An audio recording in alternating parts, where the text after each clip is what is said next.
हरे कृष्णा धन्यवाद प्रणाम। सॉरी को स्वागत है आज के भक्ति शास्त्री सेशन में। आज हम लोग भक्ति रसामृत सिंधु का एकादश अध्याय शुभारंभ करेंगे।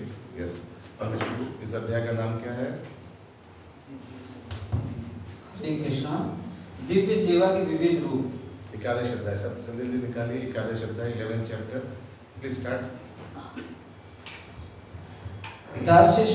दास्य भाव। कर्मियों के अनुसार कर्म के फलों को अर्पित करना दास्य भाव या सेवकाई है। किंतु श्री रूप गोस्वामी जैसे वैष्णव आचार्यों के अनुसार भगवान की किसी न किसी सेवा में निरंतर संलग्न रहना दास्य भाव या सेवकाई है। देखिए, भक्त और कर्मी में क्या अंतर है? कर्मी का दास्य भाव क्या है? कर्म का फल अर्पण कर दिया, टाका दे दिया ना मैंने, हो गया मेरा सेवा, भक्ति हो गया। मैंने रथ अपना चेक डाल दिया, हो गया ना, भक्ति हो गया। लेकिन रूप गोस्वामी क्या बोले? नहीं, सेवा करना पड़ेगा, सिर्फ कर्म फल अर्पण कर दिया वो नहीं होगा। समझ में आया दोनों में अंतर? जाके फिजिकली सेवा करो, भगवान का नाम जप करो। यस, आगे। स्कंद पुराण के अनुसार जो लोग अनुष्ठानों, चारों वर्णों तथा चारों आश्रमों में लिप्त रहते हैं वे भक्त माने जाते हैं। किंतु जब भक्तगण भगवान की प्रत्यक्ष सेवा में लगे होते हैं तो वे भागवत या शुद्ध भक्त होने चाहिए। जो लोग चारों वर्णों तथा चारों आश्रमों द्वारा सकाम कर्मों अथवा नियत कर्मों में संलग्न रहते हैं वे वास्तविक शुद्ध भक्त नहीं होते। तो भी चूंकि वे भगवान को कर्मों का फल अर्पित करते हैं अतएव उन्हें भक्त माना जाता है। हरे कृष्ण। तो उनको भी भक्त माना जाता है, इसलिए भगवत गीता में कर्म योग दिया है। कर्म योग माने कर्म का फल अर्पण करना। They are also devotees. मत बोलिएगा कि भक्त नहीं है, उन लोग अपना कमाया हुआ धन को दे रहे हैं। अच्छा लोग नहीं देता है। हाँ, यस, आगे। तो यहाँ कैसे क्यों बोला गया? क्या कैसे क्या बोला गया? भक्त शुद्ध होना चाहिए। जो लोग चारों वर्ण तथा चारों आश्रमों द्वारा सकाम कर्म धर्मनियत कर्मों में संलग्न रहते हैं वो वास्तविक शुद्ध भक्त नहीं होते। हाँ, सकाम कर्म में लगा हुआ है, निष्काम काम में नहीं लगा हुआ है, तो शुद्ध भक्त कैसे बोले? सकाम कर्म में कुछ फल की आशा के, सकाम माने क्या? फल की आशा से ना लोग लगा हुआ है। तो निष्काम होने से तो शुद्ध भक्त होगा। साकाम होने से भक्त है, लेकिन मिश्रित भक्त है। कुछ टका के लिए कर रहा है भक्ति, शांति के लिए भक्ति कर, शांति चाहिए उसी के वजह से। ठीक है, आगे। किंतु जब किसी को ऐसी इच्छा नहीं होती और वह भगवत प्रेम के कारण रागानुगा होकर कर्म करता है तो ऐसे व्यक्ति को शुद्ध भक्त जाना चाहिए। जो बद्ध जीव भौतिक जगत के संसर्ग में आ चुके हैं वे प्रकृति पर न्यूनाधिक प्रभुत्व जताने के लिए ललायित रहते हैं। वर्णाश्रम प्रथा तथा इस प्रथा के अंतर्गत नियत कर्तव्य इस प्रकार नियोजित किए गए हैं कि बद्ध जीव इंद्र तृप्ति हेतु अपनी अपनी इच्छाओं के अनुसार भौतिक जगत का भोग कर सके और साथ ही क्रमशः आध्यात्मिक ज्ञान को प्राप्त करे। वर्णाश्रम के अंतर्गत इन नियत कर्तव्यों से कई कार्य कृष्ण भावना भावित भक्ति से संबंधित होते हैं। जो भक्तगण गृहस्थ होते हैं वे वैदिक कर्म कांडों के साथ साथ भक्ति के नियत कार्यों को भी स्वीकार करते हैं, क्योंकि दोनों ही कृष्ण को तुष्ट करने के निमित्त होते हैं।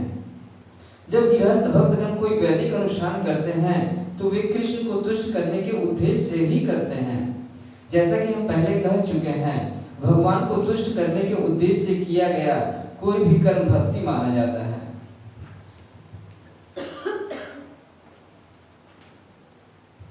श्री रूप गोस्वामी यहाँ उस व्यक्ति का वर्णन करते हैं जो भक्ति में संलग्न रहने के लिए उपयुक्त है। वे कहते हैं कि जो लोग दीक्षित है और जिन्होंने थोड़ा भी भगवत प्रेम विकसित कर लिया है वे अपनी भक्ति के अनुपात में इंद्र तृप्ति के कार्यों में रुचि नहीं रखते। किंतु फिर भी यदि इंद्र तुष्टि करने वाले कार्यों में किंचित भी रुचि होती है तो ऐसे कर्मों के फल को कृष्ण को अर्पित करना चाहिए। समझ में? अगर फिर भी थोड़ा रुचि है तो पेन दीजिए नहीं, तो फिर भी उसको अर्पित करना चाहिए। तो फिर से पढ़िए वो सेंटेंस। वे कहते हैं, मतलब श्री रूप गोस्वामी कहते हैं, नहीं, लेकिन फिर भी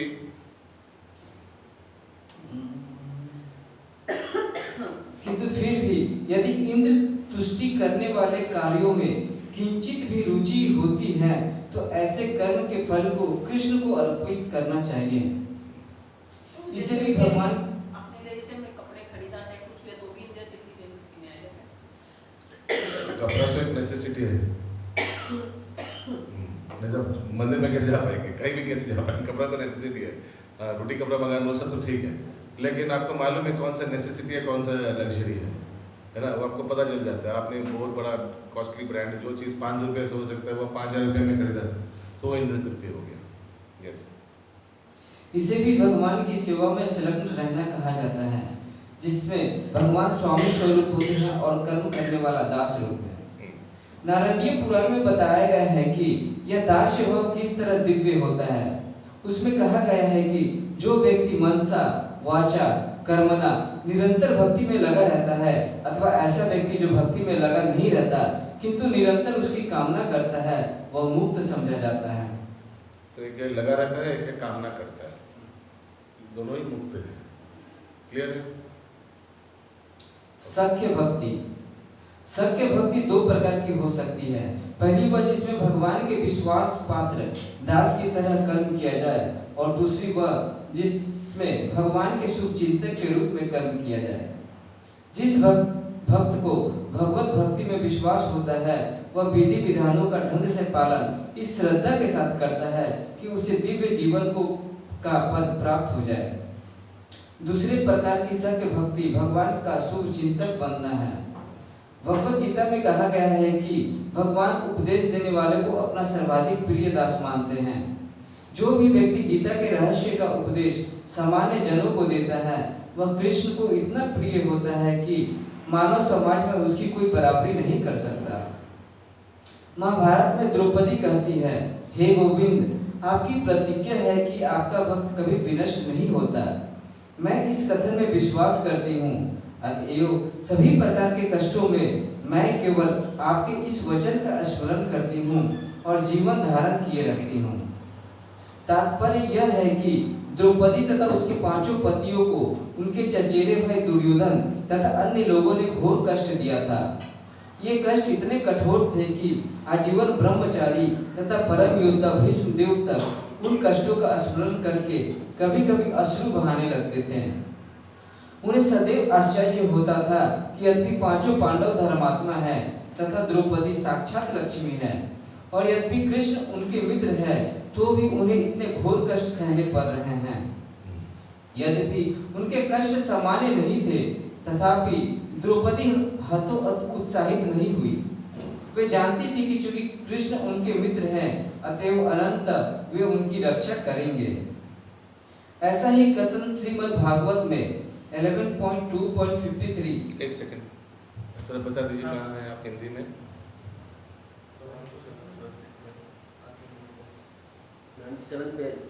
नहीं, माता जी ऊपर इंग्लिश है प्रभु का, माता जी को बता दीजिए। मिल गया रोलन को कंटिन्यू करो।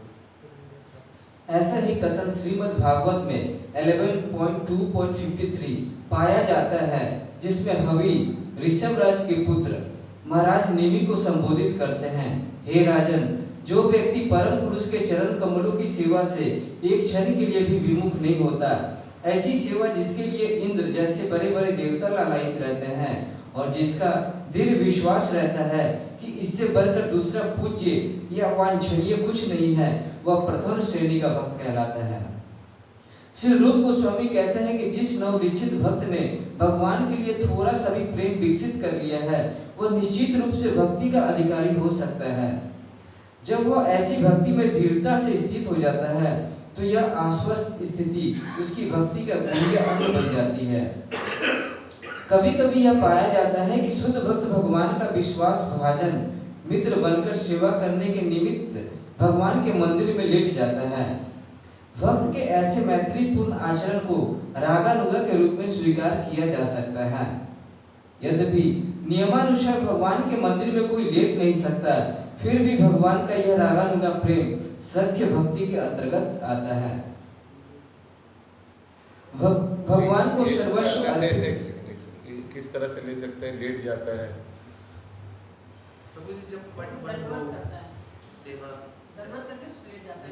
दंडवत करके लेट जाता है। अच्छा नया स्टाइल। अच्छा हाँ, फिर विग्रह के सामने तो नहीं लेटे। हाँ वही लेट जाता है, उसको ज़्यादा विश्लेषण नहीं दिया इसमें। लेट जब तो जैसे भगवान सामने ये करना है,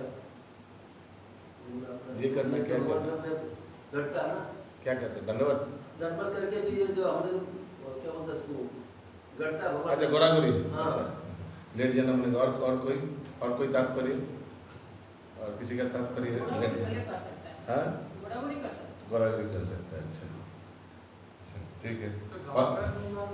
है जी, हाँ, स्पॉन्टेनियस रागानुगा भक्ति, स्पॉन्टेनियस। जैसे हम लोग विधि उधर वो वैधि भक्ति होता है, विधि उधर, और रागानुगा स्पॉन्टेनियस भक्ति होता है। एनीवेज, फिर से एक बार पैराग्राफ पढ़ लीजिए, जो समझना है समझ लीजिए। कभी कभी यह पाया जाता है कि शुद्ध भक्त भगवान का विश्वास भाजन मित्र बनकर सेवा करने के निमित्त भगवान के मंदिर में लेट जाता है। इस तरह से ले सकते हैं कि टायर्ड हो गया फिर उधर लेट गया। शुद्ध भक्त है, उसमें भगवान माइंड नहीं करता है। टॉपिक क्या चल रहा है? डिवोशनल सर्विस इन फ्रेंडशिप, मित्रता से। तो कोई बाहर का कोई व्यक्ति लेट जाएगा तो अपराध हो जाएगा, लेकिन अपना भगवान का मित्र, भगवान का मित्र मंदिर में लेट गया तो कोई प्रॉब्लम नहीं। कितना भक्त है रात को मंदिर का हॉल में सोता है ना, मालूम है ना? तो ठीक है, वही मतलब होगा। हाँ वही अंतरंग का घनिष्ठता है भगवान के साथ। क्या आगे? भक्त के ऐसे मैत्रीपूर्ण आचरण को रागानुगा के रूप में स्वीकार किया जा सकता है। यद्यपि नियमानुसार भगवान के मंदिर में कोई लेट नहीं सकता, फिर भी भगवान की यह रागानुगा प्रेम सत्य भक्ति के अंतर्गत आता है। भगवान को सर्वस्व अर्पित करना, आत्मनिवेदन। पूर्ण आत्मनिवेदन के विषय में श्रीमद् भागवत में 11.29.34 एक सुंदर वर्णन मिलता है, जिसमें भगवान कहते हैं, जो पुण्यता मेरे शरणागत हो चुका है और जिसने अन्य सारे कार्यों को पूरी तरह छोड़ दिया है, उसे इस जन्म में तथा अगले जन्म में मेरे द्वारा व्यक्तिगत रूप में सुरक्षा प्रदान किया जाता है। दूसरे शब्दों में, मैं आध्यात्मिक जीवन में अधिकाधिक अग्रसर होने में उसकी सहायता करना चाहता हूँ। ऐसा समझ लेना चाहिए कि ऐसे व्यक्ति को पहले ही साठ सृष्टि ब्रह्म के तुल्य ऐश्वर्य प्राप्त हो चुका है। एक सेकंड, क्या सात सृष्टि क्या बोला आपने? शाष्टी। हाँ, शाष्टी। शाष्टी क्या है?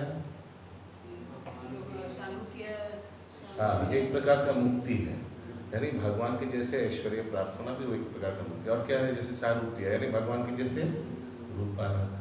सालोक्य, यानी भगवान के हाँ, भगवान के लोक में रहना, वास करना। सामीप्य, यानी भगवान के निकट रहना। वैसे शाष्टी यानी भगवान के ऐश्वर्य पाना। जैसे भगवान का क्या क्या कुछ ऐश्वर्य बताइए जो भक्त को मिल सकता है? 400 फॉर्म, भगवान की जैसी सुंदरता, भगवान के जैसे ऐश्वर्य, गहरा गहरा करके ऐसा, हाँ, अलंकार, या भगवान का भी कुछ अंगानि सकलेन्द्रिय वृत्तिमान थी, दृष्टि से भोजन हो सकता है, मालूम नहीं, मैं से गेस कर रहा हूँ। तो ऐसे भगवान का जो ऑपुलेंस है वो भक्त को भी मिल जाता है। भगवान अगर चाहता है ऐसे प्राप्ति हो सकता है या नहीं हो सकता है? हो सकता है, भक्त को भी वो मिल सकता है, अष्टसिद्धि उसमें प्राप्ति है। भगवत गीता में भी इसकी भी पुष्टि हुई है कि ज्यों ही कोई व्यक्ति कृष्ण का शरणागत बन जाता है, त्यों ही कृष्ण उसका उत्तरदायित्व अपने ऊपर लेकर उसे सारे पाप फलों से रक्षा करने की गारंटी, आश्वासन प्रदान करते हैं। कौन सा श्लोक है भगवत गीता का? एब्सोल्युटली। वे भीतर से आदेश भी देते हैं जिससे भक्त को शीघ्र ही आध्यात्मिक सिद्धि भी प्राप्त हो सके। कौन सा श्लोक है ये? ददामि बुद्धि ये नमामुपयन्ति येषां सततयुक्तानां भजतां प्रतिपूर्वकं ददामि बुद्धि। यह आत्मसमर्पण, आत्मनिवेदन कहलाता है। आत्म की परिभाषा विभिन्न विद्वानों ने भिन्न भिन्न रूप में दी है। कभी कभी आत्मा को आत्मा कहा जाता है, तो कभी मन या शरीर कहा जाता है। अतः पूर्ण आत्मसमर्पण का अर्थ है न केवल आत्मा के रूप में आत्मसमर्पण, अपितु भगवान की सेवा में अपना मन तथा शरीर भी अर्पित कर देना। बोला आत्मसमर्पण हो गया, लेकिन कुछ सेवा ही नहीं करता है। नहीं, आत्मा सेवा आत्मा को दे दिया, लेकिन हाथ में भी दो, तो भगवान की सेवा में लग जाओ। प्रभु, आत्मा को आत्मा कहा जाता है तो कभी मन या शरीर कहा जाता है। हाँ, कभी कभी कोई कोई लोग बोलते हैं आत्मा को, मैंने उसको लिटरली मत लीजिए, उसी तो उदाहरण क्या दिया उसके बाद, आत्मा को हमने सेवा में लगा दिया। तो आत्मा को कैसे सेवा में लगाया? तो मन या शरीर भी बोला है, तो शरीर को सेवा लगाना वही आत्मा का सेवा है, लगाओ। इसीलिए प्रभुपाद भक्ति का इंग्लिश ट्रांसलेशन वर्ड क्या बोला है? सर्विस ऐड क्यों किया है? वो तो गलत होना चाहिए ना।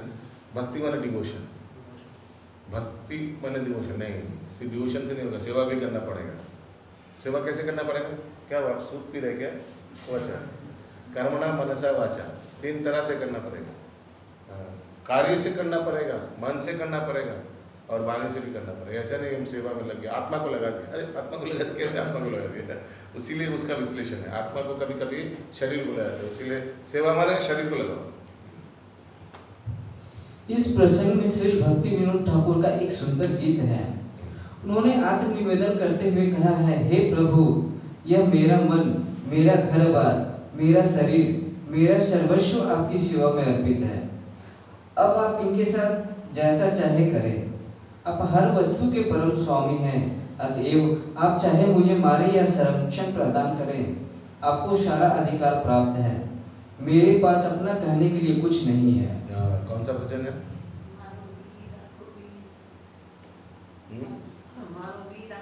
स्टार्टिंग ऐसे है क्या? हमारा जीवन स्वतः पाकर। नहीं वो सब तो नहीं बोला क्या? मेरा घर बार सब आपका है। मानुष देह होगे हो जो किछु मोह और पिलू तू आपदे नंद किशोर। और क्या लिखा? मार सकते हो कुछ?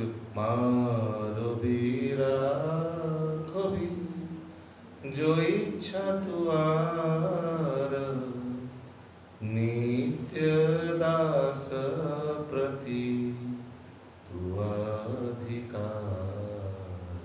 ठीक है, तुरंत इसे पढ़ने इतना श्लोक इतना भजन क्यों दिया गया? जब पढ़िएगा तुरंत क्लिक होना चाहिए। ददामी बुद्धि योगम था सर्वधर्मान करती, तुरंत सब कुछ क्लिक होना चाहिए।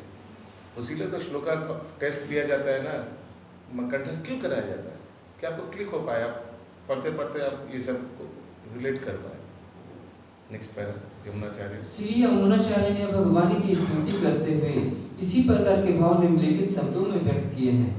हे प्रभु, मैं किसी शरीर के भीतर मनुष्य या देवता जिस रूप में भी रहूं और जिस गुण से युक्त रहूं, इसकी मुझे परवाह नहीं है, क्योंकि ये शरीर प्रकृति के तीनों गुणों के अनुसांगिक फल है और इन शरीरों का स्वामी मैं स्वयं को आपको समर्पित कर रहा हूँ। हरि भक्ति विवेक में शरीर के समर्पण के विषय में एक कथन आया है। भक्त कहता है, हे प्रभु, जिस प्रकार कोई बिका हुआ पशु अपने पालन तथा निर्वाह के विषय में कुछ नहीं सोचता, उसी प्रकार चूंकि मैंने अपना शरीर तथा आत्मा आपको समर्पित कर दिया है, अतएव अब मुझे अपने भरण पालन की कोई चिंता नहीं है। दूसरे शब्दों में मनुष्य को अपने निजी या परिवार के भरण पोषण के विषय में चिंता नहीं करनी चाहिए। यदि कोई शरीर तथा आत्मा से वास्तविक रूप में समर्पित है, तो उसे सदैव याद रखना होगा कि उसकी एकमात्र चिंता भगवान की सेवा में लगे रहना है। श्री रूप गोस्वामी कहते हैं कि सत्य भक्ति एवं आत्मनिवेदन दो कठिन विधियां हैं, अतएव भगवान के साथ ऐसे संबंध बिरले ही देखे जाते हैं। केवल सिद्ध भक्त ही इन दोनों विधियों को सरलता से निभा सकता है। तात्पर्य यह है कि निष्ठावान भावमयी भक्ति से मिश्रित समर्पण निवेदन देख पाना दुर्लभ है। मनुष्य को अपने आप को पूरी तरह भगवान की इच्छा पर छोड़ देना चाहिए। प्रिय वस्तु अर्पित करना। श्रीमद् भागवत में 11.11.41 उद्धव से कृष्ण कहते हैं, हे मित्र, यदि कोई अपनी सर्वश्रेष्ठ या सर्वाधिक प्रिय वस्तु मुझे अर्पित करता है तो उसे नित्य लाभ मिलेगा। कृष्ण के लिए सारी चेष्टाएं करना। नारद पंचरात में एक कथन आता है कि प्रभु की तुष्टि के लिए जीवन के संपूर्ण क्षेत्रों में मनुष्य किस प्रकार कर्म करे। उसमें कहा गया है कि जो व्यक्ति वास्तव में भक्ति में रत है, उसे सभी प्रकार के कर्म करने चाहिए। शास्त्रों द्वारा बतलाए गए तथा जीविका उपार्जन के लिए स्वीकृत। दूसरे शब्दों में भक्त न केवल शास्त्र विहित भक्ति कर्म करे अपितु कृष्ण भावनामृत में रहते हुए अपने व्यवहारिक जीवन के भी कार्य करे। उदाहरणार्थ यदि किसी भक्त के पास कोई बड़ा संस्थान या फैक्ट्री हो तो वह अपनी ऐसी भौतिक संपत्ति के लाभ को भगवान की सेवा में अर्पित कर सकता है। शरणागत होना, शरणापति।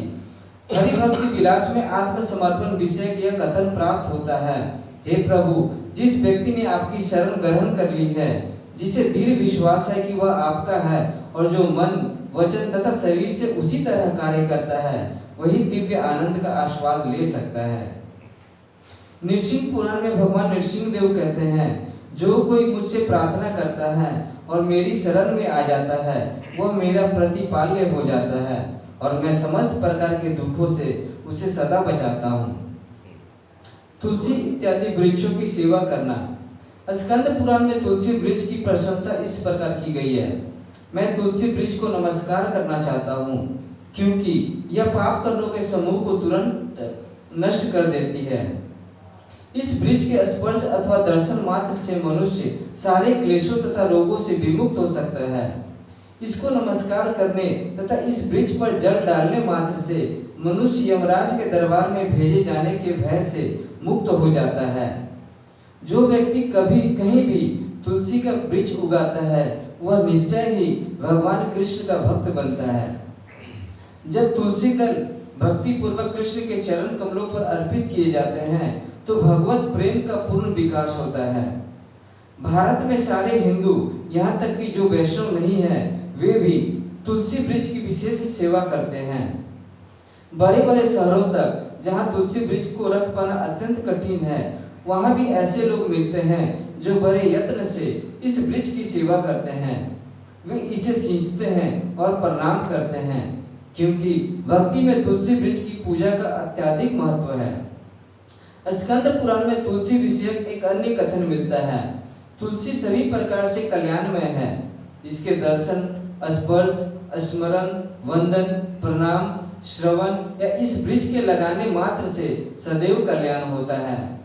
जो कोई उपयुक्त विधियों से तुलसी के संसर्ग में आता है, वह सदैव वैकुंठ लोक में निवास करता है। आइए चैप्टर 12 शुरू करते हैं। श्रील प्रभुपाद का प्रणाम मंत्र बोलकर नमो विष्णुपादाय कृष्ण पृष्ठाय भूतले श्रीमती भक्ति वेदांत स्वामी नामिने नमस्ते सारस्वती देवी गौरवाणी प्रचारिणे निर्विशेष शून्यवादी पाश्चात्य देश कारिणे। श्रील प्रभुपाद की जय। यस दीपेश प्रभु। अध्याय 12। तो ये हम लिखा भक्ति हरि भक्ति विलास में आत्मसमर्पण विषय यह कथन प्राप्त होता है, हे प्रभु, जिस व्यक्ति ने आपकी शरण ग्रहण कर ली है, जिसे दृढ़ विश्वास है कि यह आपका है और जो मौन वचन, इस हम लोग इतना तो दृढ़ता नहीं है करना जो हम आया, लेकिन इतना दृढ़ता नहीं, जितना है उतना सरेंडर्ड है। आगे से दृढ़ता बढ़ा। अगर ऐसे चलता रहा आज से 10 साल बाद और बढ़ेगा, ये नहीं है तो ठीक है, आगे से तो बेहतर है। और आने वाले समय में जितना समय जाएगा भक्तों से जुड़े रहिएगा और तो बढ़ते रहेगा। जैसे आप देखा कोई आम छोटा आम का गुटली, अभी मंजरी देखिए भाई भरा हुआ आम का, मुकुल बोलते हैं हम लोग बंगाली में। हिंदी में क्या बोलते हैं? मुकुल ही बोलता होगा। मंजरी बोलते हैं आम का। आम को तो बोलते हैं, आम का मुकुल को क्या बोलता है? फूल को मंजरी बोलते हैं। मंजरी बोलते हैं। तो बाद में देखिएगा आम जब थोड़ा ग्रीन कलर का खा सकते कोई, कच्चा तो नहीं खा सकते, पूरा कच्चा बहुत लोग खाते भी हैं। वो बढ़ जाएगा आस्ते से येलो आ जाएगा, फिर आस्ते से येलो से ऑरेंज हो जाएगा, होगा ना। तो आम जब गुटली बोले अब तो सिर्फ येलो नहीं है, येलो होगा, लेकिन उसका क्राइटेरिया क्या है? जुड़े रहना है। जब जितना देर तक वृक्ष से जुड़ा हुआ है ऑटोमेटिक नेचुरली येलो होते रहेगा ही। तो भक्तों का संगत में रहेगा, ऐसे ही एक दिन 100% हो जाएगा। से इंतजार करना। हाँ, एक ना एक दिन फल मिले। इंतजार नहीं, भजन कीर्तन भी करना पड़ेगा। इंतजार नहीं करना पड़ेगा कब आके क्या आगे। अध्याय 12। दिव्य सेवा के अन्य अंग। शास्त्रों का श्रवण। श्री रूप गोस्वामी के अनुसार कोई भी ऐसी पुस्तक जो भक्ति के अग्रसर होने में प्रकाश डालती है वह शास्त्र मानी जाती है। श्री माधवाचार्य ने भी शास्त्र की परिभाषा मध्वाचार्य माधवाचार्य मध्वाचार्य बांग्ला में बोलता है मध्वाचार्य। श्री मध्वाचार्य ने भी शास्त्र की परिभाषा रामायण, महाभारत, पुराण, उपनिषद, वेदांत या ऐसी ही शास्त्रों के अनुसरण में लिखे अन्य ग्रंथ के रूप में दी है। क्योंकि बहुत जरूरी है कौन से शास्त्र है। तो बोले कोई संतोषीमा पांचाली, वो भी तो शास्त्र है, कोई बोलेगा तो आप डिस्कशन करते संतोषीमा पांचाली नहीं, क्यों? तो इसीलिए स्पेसिफाई कर these are scriptures means these are the scriptures, okay, so that people don't have any wrong information, wrong knowledge. कोई भी धार्मिक बुक शास्त्र हो गया नहीं। तो प्रभु जी यहाँ पे पुराण और उपनिषद का बात किया गया, रामायण महाभारत तो ठीक है, पुराण और उपनिषद, तो हम लोग तो पुराण उपनिषद नहीं पढ़ते ना, हम लोग तो भगवद गीता में ही हाँ पढ़ सकते हैं, लेकिन पढ़ता है, बहुत भक्त लोग भी पढ़ता है। लेकिन देखिए मूल दाल चावल राइस क्या है? 18 पुराण का सबसे निचोड़ क्या है? भागवत पुराण। और 108 उपनिषद का निचोड़ क्या है? गीतोपनिषद, भगवद गीता। वो पढ़ लिया।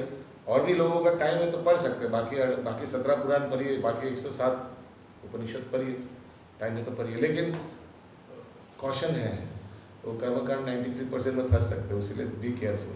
इससे अच्छा सार पढ़ना अच्छा है, समराइजेशन पढ़ना अच्छा है। स्कंद पुराण में आता है जो व्यक्ति वैष्णव भक्ति के अनुशीलन को बहुत भक्त लोग पढ़ता है, अलग अलग पुराण पढ़ता है, क्योंकि ये 18 पुराण में से 6 सतगुणी पुराण है, 6 रजोगुणी, 6 तमोगुणी। बहुत भक्त लोग हैं सतगुणी पुराण लोग पढ़ते हैं। सतगुणी पुराण में ज़्यादा कृष्ण कॉन्शियस है। हमको लग रहा है प्रीचिंग के लिए भी तर्क वर्क करने के लिए मतलब पुराण हाँ कर सकते हैं। देखिए प्रभुपाद कितना बार कोट करते हैं ना, अकॉर्डिंग टू बृहद नारदीय पुराण, अकॉर्डिंग टू स्कंद पुराण, पद्म पुराण से हम लोग को ये जानते हैं, हम लोग कोट करते हैं प्रभुपाद। देखो उनका तो बुक बनाना था, प्रीचिंग करना था, पूरा नया बुक तो कर सकते हैं जो धार्मिक पुराण है। लेकिन वही कोई उस स्तर पे हो कि फंसे ना। प्रॉब्लम तो ये है कि फंसे ना।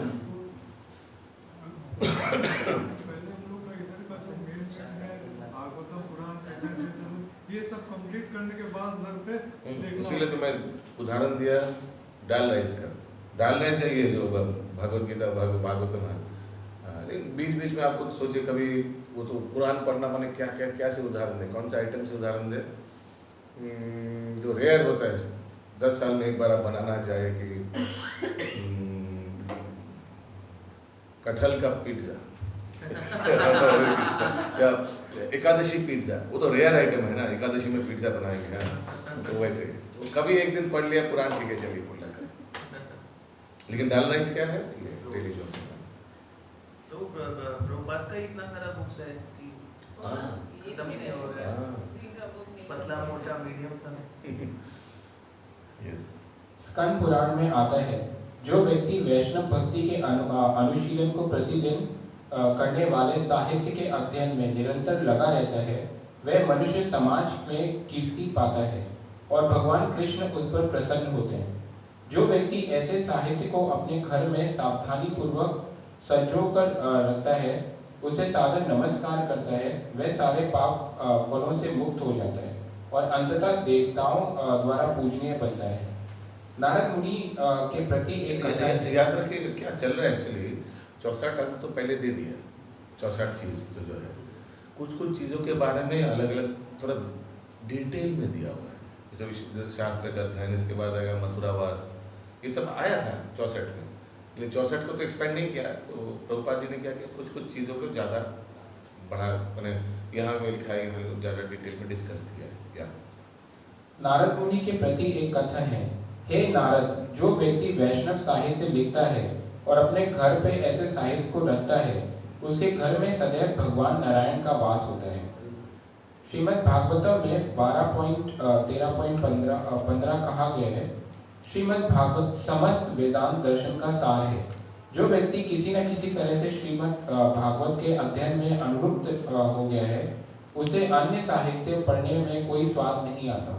दूसरे शब्दों में हाँ, इसका एक श्लोक है, ये वाला जो सर्वधारम शारम ही श्रीमद्भागवतम ईश्वर, देखिए तो तुम मिलाते हैं गूगल में, तद्रसामृत तृप्तस्य नान स्वरचि क्वचित, ऐसे कुछ है। सर्व वेदांत सारम ही श्रीमद्भागवतम उच्यते, सर्व वेदांत सारम ही। फिर से पढ़िए वो सेंटेंस। श्रीमद् भागवतम में 12.13.15 कहा गया है, श्रीमद् भागवत समस्त वेदांत दर्शन का सार है। जो व्यक्ति किसी न किसी तरह से श्रीमद् भागवत के अध्ययन में अनुरुक्त हो गया है, उसे अन्य साहित्य पढ़ने में कोई स्वाद नहीं आता। दूसरे श्लोक की भक्ति बहुत ही निष्ठ की हुई। नहीं मिला, सर्व वेदांत सारम ही, वो तो श्लोक नंबर भी दे दिया है इसमें। सर्व वेदांत सर्वम ही श्री भागवतम ईश्यते तृप्तस्य नान्यत् स्वरचित क्वचित। तो भागवतम पढ़ने से और कुछ, जैसे मैं उदाहरण देता हूँ, तो कहा जाता है कि माँ के दूध में सब कुछ है, अलग से आपको प्रोटीन, विटामिन, कार्बोहाइड्रेट, मिनरल्स बच्चे को खिलाना कोई दरकार नहीं है। वैसे ही सिर्फ माँ का दूध नहीं, गाय का दूध में भी सब कुछ है, पूरा इट्स अ कंप्लीट फूड गाय का दूध। बहुत साधु लोग गाय का दूध पी के नहीं रहते हैं। तो वैसे ही भागवतम में सब कुछ है, all things are there. If you somebody just keeps on studying Bhagavatam, और कोई दूसरा शास्त्र का पढ़ने का कोई दरकार नहीं। दूसरे शब्दों में, जिस व्यक्ति ने श्रीमद् भागवत के दिव्य आनंद का आस्वाद लिया है, वे संसारी लेखनों से कभी संतुष्ट नहीं हो सकता। मथुरावास। वराह पुराण में मथुरा के आवासीय मकानों की प्रशंसा पाई जाती है। भगवान वराह पृथ्वी के लोगों से कहते हैं, जो व्यक्ति मथुरा के अतिरिक्त अन्य स्थानों के प्रति आकृष्ट होता है, वह निश्चित रूप से माया द्वारा सम्मोहित हो जाएगा। ब्रह्मांड पुराण में कहा गया है कि तीनों लोकों के सारे तीर्थ स्थानों की यात्रा करने के सारे फल मथुरा की पवित्र भूमि के स्पर्श मात्र से प्राप्त किए जा सकते हैं।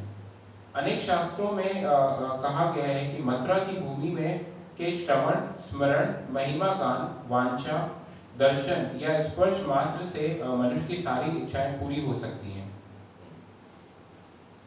तो भी अभी जो मथुरा का हालत है, उसमें ऐसा पॉसिबल है? एकदम पॉसिबल।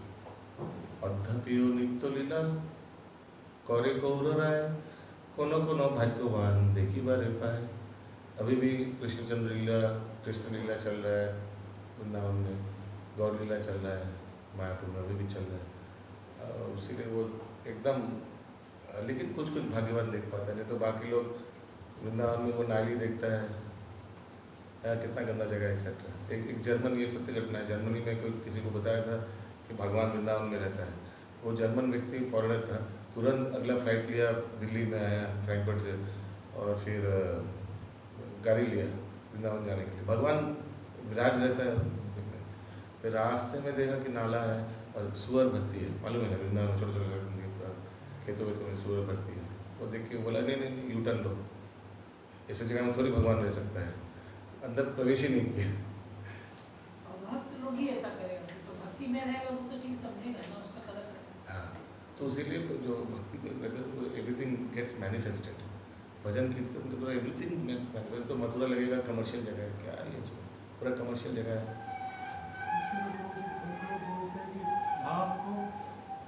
कौन कर रहा है, क्या कर रहा है आप? वहाँ से कर रहा है। हाँ, बहुत लोग बोलते हैं आपको आंखों से नहीं, चश्मों से, कान से दिखाई तो धाम को, या वो भी बात है। वेरी नाइस, श्रवण इनके द्वारा। Yes, again. तो ये होने का क्या मतलब है इसका? जो भक्त लोग को पता चल जाएगा, तो भक्त नहीं, उसको पता नहीं चलेगा। भगवान पढ़ता है, ऐसा मतलब होता है, मैनिफेस्ट नहीं करेगा, ऐसा मैनिफेस्ट प्रकाशित नहीं करेगा। बाहर का व्यक्ति सोचिए कितना भगवत गीता पढ़ा, कुछ प्रकाशित ही नहीं किया। इस्कॉन का व्यक्ति एज इट इज पढ़ा जाता है भगवत गीता, भक्त हो गया, चांडियम 16 माला कर रहा है। कितना लोग बोला, आप नाम नहीं लेंगे, आप ये गीता, ये भगवत गीता मैंने बहुत बार पढ़ा है, लेकिन अभी भी नॉनवेज खा रहा है, परिवर्तन नहीं हुआ। क्यों? प्रकाशित नहीं हुआ, शुद्धता से प्रकाशित हुआ है। तो इसीलिए धाम बहुत बार, मथुरा वासी भी कितना लोग हैं पर प्रकाशित नहीं हुआ, वहाँ रहकर भी नॉनवेज खा रहे एक्सेट्रा वगैरह। वृंदावन के स्टार्टिंग में एक बड़ा सा भी अल्कोहल का एक बड़ा सा वृंदावन में घुस गया, देखिए वृंदावन में कली का प्रभाव वहाँ भी घुस गया, पोस्टर वोस्टर वगैरह क्या। भी हमारे गुरु जी जो है घर हमारे क्लास होती है वो बोलते हैं कि मथुरा वृंदावन आध्यात्मिक है, आध्यात्मिक था, आध्यात्मिक रहेगा। हाँ वही, किसी जो जिनको प्रकाशित करना हो प्रकाशित करेगा। हजार हजार भक्त लोग उधर साधना कर रहे हैं, वो प्रकाशित हुआ उसीलिए तो किया, कुछ तो है, नहीं तो कैसे किया ऐसे। एक वन डे मैच तो नहीं है भक्ति, एक दिन जाके घूम गया, वो तो रह भी रहा है, कितना लोग रह रहे हैं राधा कुंड के तट पर। दे आर गेटिंग टेस्ट नहीं मिलने से ऐसे रहेगा। तो माया का पर्दा जो है भक्ति माध्यम से उसको हटा सकता है, उसको भक्ति नहीं हो हटने का। यस, आगे। पद्म पुराण में भक्तों की सेवा करना। पद्म पुराण में वैष्णवों या भक्तों की सेवा की प्रशंसा की गई है। इस पुराण में शिव जी पार्वती से कहते हैं, हे पार्वती, पूजा की अनेक विधियां हैं, किंतु इनमें से परम पुरुष की पूज्य सर्वश्रेष्ठ है, किंतु भगवान की भी पूजा से बढ़कर उनके भक्तों की पूजा है। श्रीमद् भागवतम में इसका एक श्लोक भी आता है, ये में भक्ता जना पार्था, ये सब इम्पोर्टेंट श्लोक है, ये सब प्रचार में काम आएगा, इसीलिए ये सब श्लोक जानना चाहिए। भगवान की पूजा को बढ़कर अनेक भक्तों की पूजा है। ये में जना, ये में भक्त जना पार्थ, ये में भक्त जना पार्थ। आराधनानम सर्वेशम विष्णु आराधना करो। नहीं, वो अलग चीज़ है। हाँ, ये श्लोक है मध्य चेतन कैसे वहाँ भी यूज़ किया गया।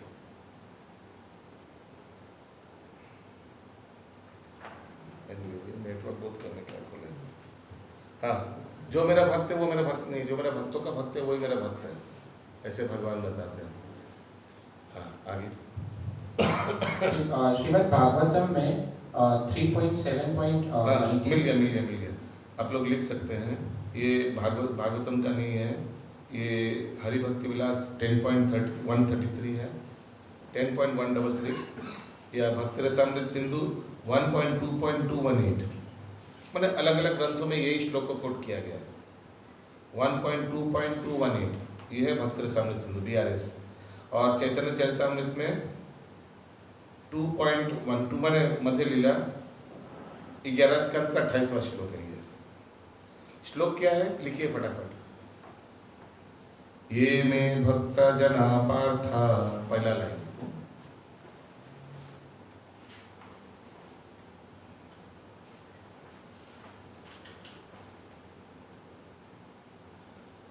नामे भक्तश्च ते जना,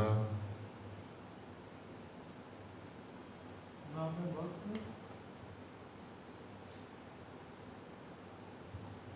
जो मिल गया हो गया, तो लाइन जो छूट गया चते जना, चते जना। तीसरा लाइन, मद्भक्तानां च ये भक्तस्, मद्भक्तानां च ये भक्तस्।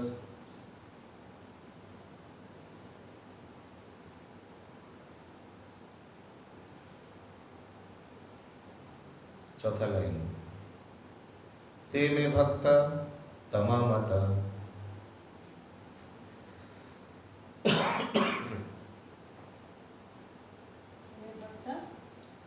तमा TAMA मता। तो ये कौन सा बुक है आप बोले, भक्ति रसा बन गया। भक्ति रसा में है क्या इसका, तो पॉइंट बताएंगे आगे बहुत बता दिया दो में। श्रीमद् भागवत में 3.7.19 ऐसा ही कथन मिलता है, मैं भक्तों का निष्ठावान सेवक बनना चाहता हूँ, क्योंकि इनकी सेवा करने से भगवान के चरण कमलों में की अनन्य भक्ति प्राप्त की जा सकती है। भक्तों की सेवा समस्त भौतिक संतापों को कम करने वाली है और भगवान के प्रति गहन भक्ति प्रेम उत्पन्न करती है।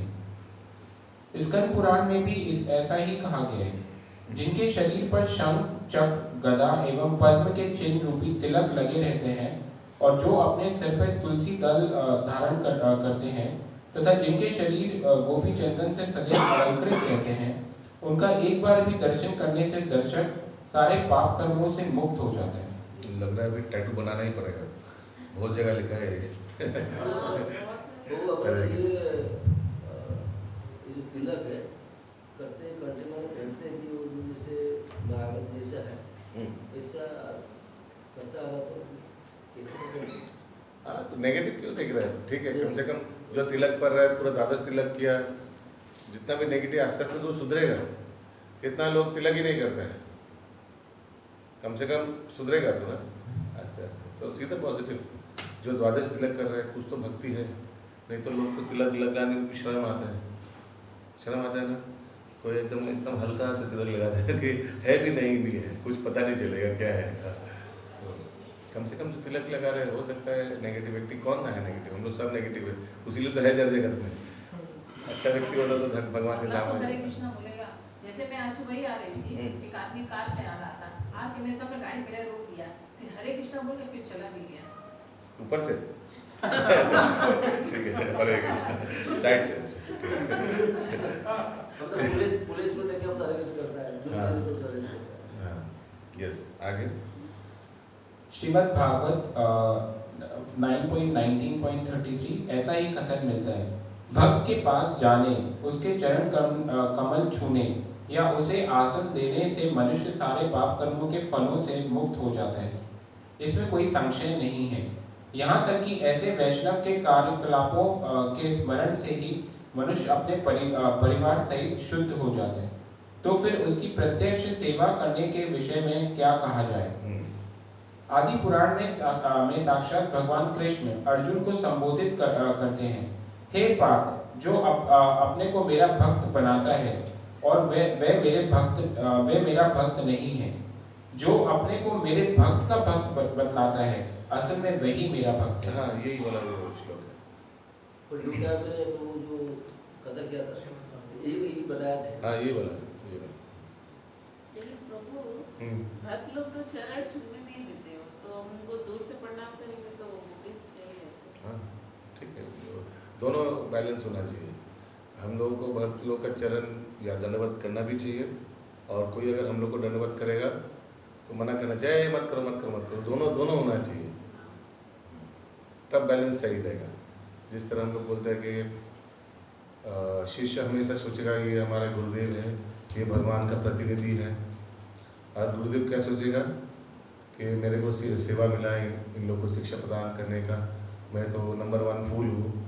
फूल माने वो बंगाली फूल नहीं, फूल माने FOOL, नंबर 1 फूल हूँ, और मैं दास दास होने का प्रयास करना चाहिए मुझे, ऐसे करके दोनों का मनभावना एक ही समय पे ये दोनों होना चाहिए, तब प्रभुपाद बताते हैं संतुलन ठीक रहेगा।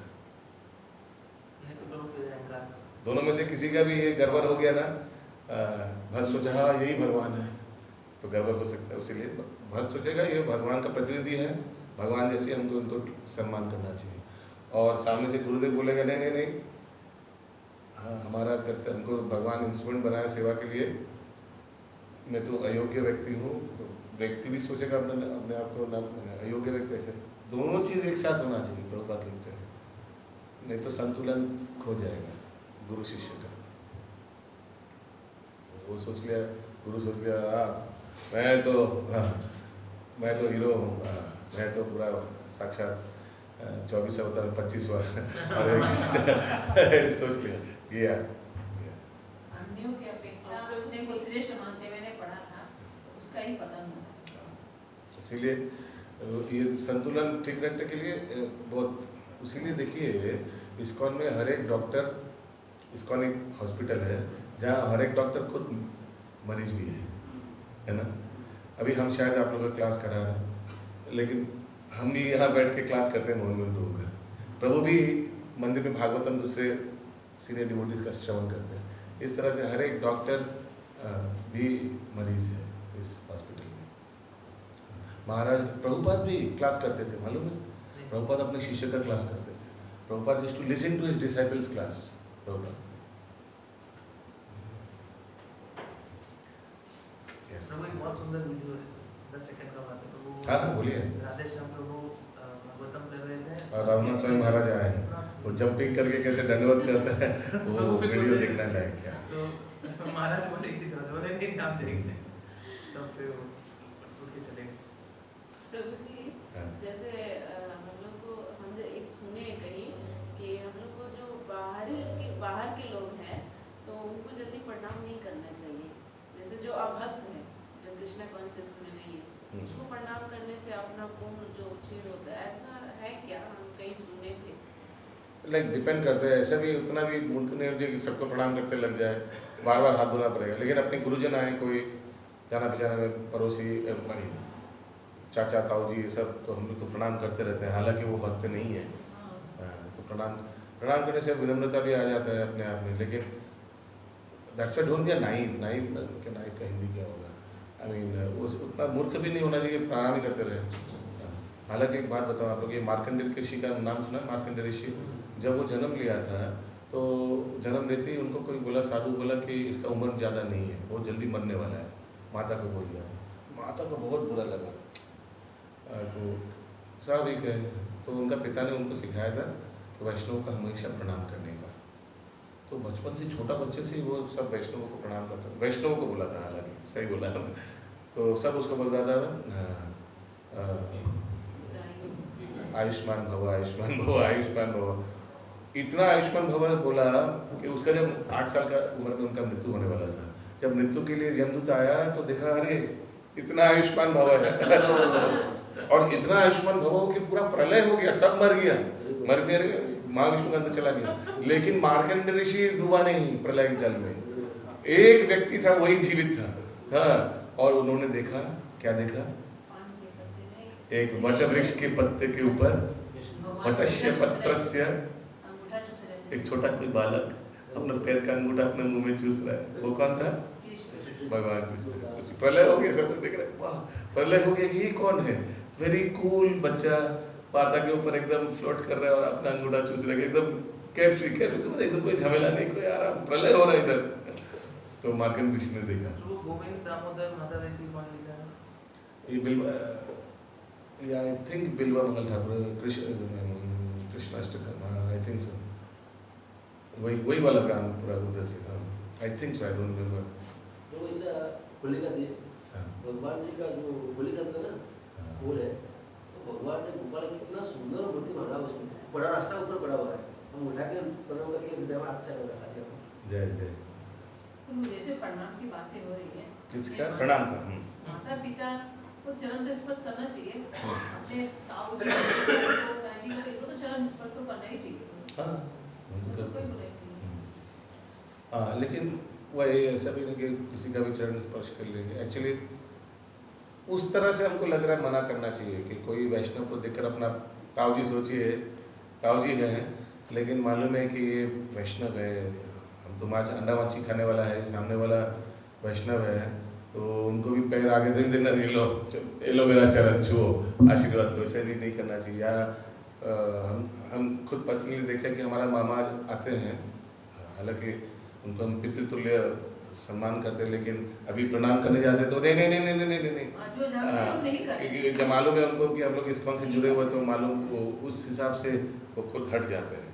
जैसे मैंने आप लोग को बताया था ना, वो बिपिन चंद्र जी ने जब श्रील भक्तिविनोद ठाकुर ने उनसे दीक्षा लिया था, बिपिन चंद्र गोसाई, क्या नाम है पूरा नाम था कि बिपिन चंद्र दत्त न की रकम समथिंग, हाँ, तो उन्होंने तो पैर आगे बढ़ा दिया, ये लो तो भक्तिविनोद ठाकुर ने पैर छू के बढ़ा दिया, तो भक्ति सरस ठाकुर पुत्र सामने बैठा हुआ था, तो पिताजी चला गया, फिर बोला आपने तो ठीक कर लेना, बोले कि ठीक कर लेना এটা ঠিক করলে না, হ্যাঁ ও ঠিক আছে আপনাদের দীক্ষা নিয়েছে, लेकिन আমার পিতা কি স্তরের আপনি জানেন তো ভালো করে, এটা ঠিক করলে না পাটা এগিয়ে দিলেন। अरे कृष्ण। जैसे सोचिए भगवान गौरांग महाप्रभु ने भी काशी में गया में जाकर दीक्षा लिया, ईश्वरपुरी से लिया था, लेकिन मंत्र दिया उनका कान में, तो वही मंत्र उन्होंने पढ़ के सुनाया दीक्षा के समय, और बोला ईश्वरपुरी, अरे आप साक्षात भगवान है, मैं नहीं कोई बात नहीं, आप वशिष्ठ मुनि के अवतार हैं, आप ही मेरे त्रेता युग में आप ही मेरे गुरु थे, अभी eternal, they are eternal Guru, you know. तो ऐसा नहीं कि उनको ही मालूम है कि साक्षात भगवान है, लेकिन ठीक है, ऐसा नहीं कि विनम्रता, इतना विनम्रता कि देगा ही नहीं दीक्षा, नहीं हम नहीं हम शिष्य, ऐसा भी नहीं। उन्होंने भी रोल स्वीकार करने के लिए, भगवान का लीला में रोल स्वीकार करने के लिए वो एक्सेप्ट किया। ठीक है, आप मेरा शिष्य बन रहे हैं, ठीक है, मालूम है साक्षात भगवान है, नो प्रॉब्लम। लेकिन उनको भी मालूम है वो where is the line, where to draw the line, he also knows, दोनों को मालूम। जैसे हम लोग उदाहरण में बोलते हैं ब्रह्मा विष्णु महेश्वर, तीनों इस जड़ जगत का पालन दिखता है। प्रभुपाद उदाहरण देता है कि कभी सोचिए कोई फॉरेन रिटर्न लड़का, देखिए एक चीज़ से 10 चीज़ चलाया, फिर फॉरेन रिटर्न लड़का कभी आया, पिताजी बोला तुम एक काम करो, 1 साल पहले फैक्ट्री में जाओ, वर्कर लोग के साथ काम करो, देखो क्या होता है, करते ना इसे, पता है ना। तो सोचिए वो लड़का बोला ठीक है, अच्छा लड़का है, वो फैक्ट्री में जाके वर्कर लोग के साथ काम कर रहा है। तो वर्कर लोग के साथ काम कर रहा है तो वर्कर हो गया, लेकिन वर्कर को भी मालूम है कि ये मालिक का लड़का है। ठीक उसी तरह ब्रह्मा विष्णु महेश्वर तीनों मिलकर जड़ जगत का पालन प्रलय सब देख रहा है, लेकिन ब्रह्मा जी और शिव जी को मालूम है कि ये बीच में जो विष्णु है ना, ये साक्षात भगवान है। हालांकि हम लोग के साथ ही जड़ जगत का देखभाल कर रहा है, लेकिन है विष्णु तत्व। हाँ, ये प्रभुपाद जी उदाहरण देते हैं।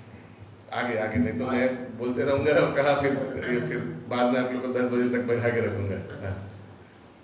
कोई भी व्यक्ति भगवान के पास सीधे नहीं पहुंच सकता, उसे शुद्ध भक्तों के माध्यम से उन तक पहुंचना चाहिए। इसलिए वैष्णव आचार पद्धति में मनुष्य का पहला कर्तव्य किसी भक्त को गुरु रूप में स्वीकार करना और तब उसकी सेवा करना होता है। श्री रूप गोस्वामी कहते हैं कि भक्ति रसामृत सिंधु में विभिन्न शास्त्रों से दिए गए सारे उद्धरण महान आचार्यों तथा भगवत भक्तों को मान्य है। अपने पद के अनुसार भगवान की सेवा करना। पद्म पुराण में कहा गया है कि मनुष्य को चाहिए कि अपनी आर्थिक स्थिति के अनुसार विभिन्न उत्सवों को संपन्न करे। हर व्यक्ति को चाहिए कि भगवान के विभिन्न उत्सवों एवं समारोह को अवश्य मनाए। कार्तिक में भक्ति करना। इससे क्या होगा फायदा? भगवान के अलग अलग उत्सवों को निभाना, प्रचार होगा और अपना अहंकार भी सीमित रहे, एकदम सीमित क्या, जीरो हो जाएगा। भगवान को भगवान रूप में आप स्वीकार करेंगे। भगवान का विविधता, वेरीगेटेडनेस इंग्लिश में बोलते हैं श्रील प्रभुपाद, वैचित्रता बांग्ला है, इसको आप अप्रिशिएट करेंगे कि भगवान तो वही है, लेकिन इतना अलग अलग तरीका से वो अपने आप को प्रकट किया है हम लोग की कृपा, हम लोग को कृपा करने के लिए। ये चीज़ को आप अप्रिशिएट करेंगे। अलग अलग फेस्टिवल्स को इसीलिए एंजॉयमेंट होगा, more festival more the merrier. Yes, आगे। कार्तिक में भक्ति करना। इन सर्वाधिक महत्वपूर्ण उत्सवों में एक उत्सव है उज्र व्रत। ऊर्जा माने एक्स्ट्रा। देखिए लिखा हुआ नहीं दिखता है। ये कार्तिक अक्टूबर नवंबर मास में मनाया जाता है। इस उत्सव की में विशेषतया वृंदावन में दामोदर रूप में भगवान के अर्च विग्रह की पूजा का विशेष कार्यक्रम होता है। दामोदर का संदर्भ है अपनी माता यशोदा द्वारा कृष्ण को रस्सी से बांधा जाना। कहा जाता है कि जिस प्रकार भगवान दामोदर अपने भक्तों को अत्यंत प्रिय हैं, उसी प्रकार दामोदर मास अर्थात कार्तिक मास भी उन्हें अति प्रिय है। कार्तिक मास में ऊर्जा व्रत के समय मथुरा में भक्ति करने की विशेष संस्कृति की जाती है। आज भी अनेक भक्त इस प्रथा का पालन करते हैं। वे मथुरा या वृंदावन में पूरे कार्तिक मास में भक्ति करने के उद्देश्य से वहां जाकर ठहरते हैं। पद्म पुराण में कहा गया है, एक चीज इधर नहीं लिखा है, बता दो। ऊर्जा वर्ड का अर्थ है एक्स्ट्रा। तो ऊर्जा व्रत बोलते हैं ना, व्रत माने कुछ एक एक्स्ट्रा व्रत करते हैं कार्तिक में। ऊर्जा मतलब एनर्जी भी है, लेकिन ऊर्जा मतलब और एक है एक्स्ट्रा। इसीलिए कार्तिक व्रत में कुछ जो आप डेली कर रहे हैं उससे कुछ एक्स्ट्रा कुछ करना पड़ता है। इट इज़ कंपल्सरी कार्तिक व्रत में। जैसे कोई व्यक्ति जो 16 माला जप करे वो 25 माला जप करने के लिए व्रत लिया 1 महीना। कोई सोचा कि हम एक बेला खाबो, एक बेला भोजन करबो, ऐसे वो भी एक चीज़। या कंटिन्यू। वह मथुरा या वृंदावन में पूरे कार्तिक ये भी तो आ जाएगा जो हम लोग दामोदर अष्टकम करते थे कार्तिक मास में। अच्छा, वो ऊर्जा हो गया बस खत्म। ऐसे हम लोग नहीं करते, लेकिन हाँ। दामोदर अष्टकम कार्तिक मास में करते हैं। करेक्ट। ये तो दीपदान इसका भगवान को आ दीपदान। जाएगा। ओके, वो ऊर्जा व्रत में आ गया। ठीक है, अच्छा। पद्म पुराण में कहा गया है, भगवान भक्त को मुक्ति या भौतिक सुख तो दे सकते हैं, किंतु भक्तगण कार्तिक मास में मथुरा में रहकर कुछ भक्ति कर लेने पर ही भगवान की शुद्ध भक्ति प्राप्त करना चाहते हैं। तात्पर्य यह है कि भगवान उन सामान्य व्यक्तियों को भक्ति नहीं प्रदान करते जो भक्ति के विषय में निष्ठावान नहीं है, किंतु ऐसे निष्ठा रहित व्यक्ति भी यदि कार्तिक मास में विशेषतया मथुरा मंडल में रहकर विधि पूर्वक भक्ति करते हैं तो उन्हें भगवान की व्यक्तिगत सेवा प्राप्त होती है। भगवान के लीला संबंधी उत्सवों को मनाना। भविष्य पुराण ऐसे में बीच बीच में धाम में जाना चाहिए अपने आप को चार्ज कराने के लिए, अच्छा से चार्ज कराने के, फिर वापस आकर अच्छा से प्रचार। यस। भविष्य पुराण में भगवान के प्राकट्य, जन्मदिन तथा उनकी अन्य दिव्य लीलाओं को उत्सव रूप में मनाने के विशेष में ये कहा गया है, हे जनार्दन कृष्ण, हमें बतलाएं कि आपकी माता देवकी देवी ने आपको किस दिन जन्म दिया। यदि आप हमें ये बतला दें तो हम उस तिथि को महोत्सव मनाएं। हे केशी के संहारक केशव, हम आपके चरण कमलों पर पूर्ण रूपेण शरणागत हैं और हम उत्सवों के द्वारा आपको केवल प्रसन्न करना चाहते हैं। भविष्य पुराण का यह कथन इसका प्रमाण है कि भगवान के विविध उत्सवों को मनाने से भगवान अवश्य ही प्रसन्न होते हैं। अत्यधिक भक्ति पूर्वक अर्चा विग्रह की सेवा करना। आदि पुराण में कहा गया है कि जो व्यक्ति भगवान के पवित्र नाम का निरंतर कीर्तन करता है, जो भक्ति में तल्लीन रहकर दिव्य आनंद का अनुभव करता है, उसे केवल मुक्ति कभी नहीं दी जाती, अपितु भक्ति की सुविधाएं प्रदान की जाती हैं। मुक्ति का अर्थ है तल्लीन का लिखा हुआ भक्ति में तल्लीन रहकर दिव्य आनंद का अनुभव करता है। एकदम फिक्स रहकर निष्ठा रहकर। आगे। मुक्ति का अर्थ है भौतिक कलमश से छुटकारा। चैट चाहिए आपको? क्या चाहिए आपको? कुछ नहीं, ये उन्होंने भी है। चैट में बैठने असुविधा हो रहा है? ठीक है। हाँ, ऐसे कैसे बैठे हो? नहीं तो इसको ले लीजिए। नहीं, वो मुझे नहीं चाहिए, मैं बैठ जाती तो इसको दे दीजिए ना। नहीं, मुझे नहीं चाहिए। कैसे आप बैठ रहे हैं? इसको दे दीजिए। ये चेयर के सामने रख दीजिए। नहीं चाहिए वो मुझे। सीट दरवाजे के सामने रख लीजिए। ये गुरु लोग का बैठने वाला मेरे। ऐसा कुछ नहीं है। आप जय कृष्ण तत्ववेत्ता सही गुरु है। यस। आपको कृष्ण तत्व आते? अरे बैठिए आराम से। बैठते हैं प्लीज। हाँ ठीक है। तो आप कोई कम है क्या? मतलब आप बैठने में तकलीफ हो रहा है क्या चेयर में? नहीं, इस पे ठीक हो रहा है और ठीक है। हाँ आगे। मुक्ति का अर्थ है भौतिक कलमश से छुटकारा। मुक्त हो जाने पर इस जगत में उसे फिर से जन्म नहीं लेना पड़ेगा। हरे कृष्ण। ये अच्छा लक्षण है। जब बारिश होता है अच्छा लक्षण है। अरे उसको माइक को बताओ। अब इधर आ जाइए। वो पाइप जाम हो गया। निर्विशेषवादी अपने अस्तित्व को समाप्त करने के लिए बंद क्यों किया? वो भी है। चालू कर दीजिए। चालू कर दीजिए तो दरवाजा बंद कर। हाँ वो चलो। हाँ वेरी गुड। पाइप क्या होता है? पाइप ऐसा नहीं होने, पाइप तो ऐसे होने से कभी कभी उल्टा आता है वापस। यस प्रभु। निर्विशेषवादी अपने अस्तित्व को समाप्त करने के लिए ब्रह्म में तल्लीन होना चाहते हैं, किंतु श्रीमद् भागवत के अनुसार मुक्ति अपनी सामान्य स्थिति को प्राप्त करने का शुभारंभ मात्र है। हर जीव की सामान्य स्थिति भगवत सेवा में संलग्न होना है। आदि पुराण के कथन से ऐसा प्रतीत होता है कि भक्त केवल भक्ति में तल्लीन रहने से संतुष्ट होता है, उसे भौतिक बद्ध जीवन से किसी मुक्ति की आकांक्षा नहीं रहती। दूसरे शब्दों में जो व्यक्ति भक्ति में तल्लीन रहता है वह ऊपर से भले ही भौतिक जीवन स्थित में रहता प्रतीत हो, किंतु वास्तव में रहता नहीं। उसके लिए कोई मुक्ति के लिए भौतिक जड़ जगत से निकलने के लिए वैसे कोई भजन कीर्तन नहीं करते कि जैसे मैंने बताया था प्रभुपाद को कोई एक भक्त पूछा था कि आप अगले जीवन में कहाँ? बोला हम हेलिश प्लैनेट्स में जाएंगे। तो जाएंगे तो प्रचार करेंगे उधर प्रभुपाद जी, और क्या करेंगे? तो भक्त भी कोई क्राइटेरिया नहीं रखता है। आप भजन कर ले, आप हमको बैक टू गॉड ले जाएंगे तो ऐसे शर्त रखता है क्या? नहीं। तो वो ऐसे ही बाई प्रोडक्ट में आ जाता है। 104 नंबर पेज, जी 104 नंबर पेज। भक्तों के बीच नेक्स्ट पढ़िए ऋषभ प्रभु। हरे कृष्णा। भक्तों के बीच श्रीमद् भागवत का पाठ। श्रीमद् भागवत वैदिक ज्ञान का कल्पतरु है। वेद का अर्थ है ज्ञान की राशि। मानव समाज को जिस किसी ज्ञान की आवश्यकता है वह श्रीमद् भागवतम में पूर्णतः प्रस्तुत किया गया है। वैदिक ग्रंथों में ज्ञान की विविध शाखाएं हैं जिनमें समाज विज्ञान, राजनीति, औषधि तथा सैन्य कला सम्मिलित है। वेदों में इनका तथा ज्ञान की अन्य शाखाओं का सम्यक वर्णन मिलता है। इसीलिए जहाँ तक आध्यात्मिक ज्ञान का संबंध है उसका भी सम्यक वर्णन मिलता है।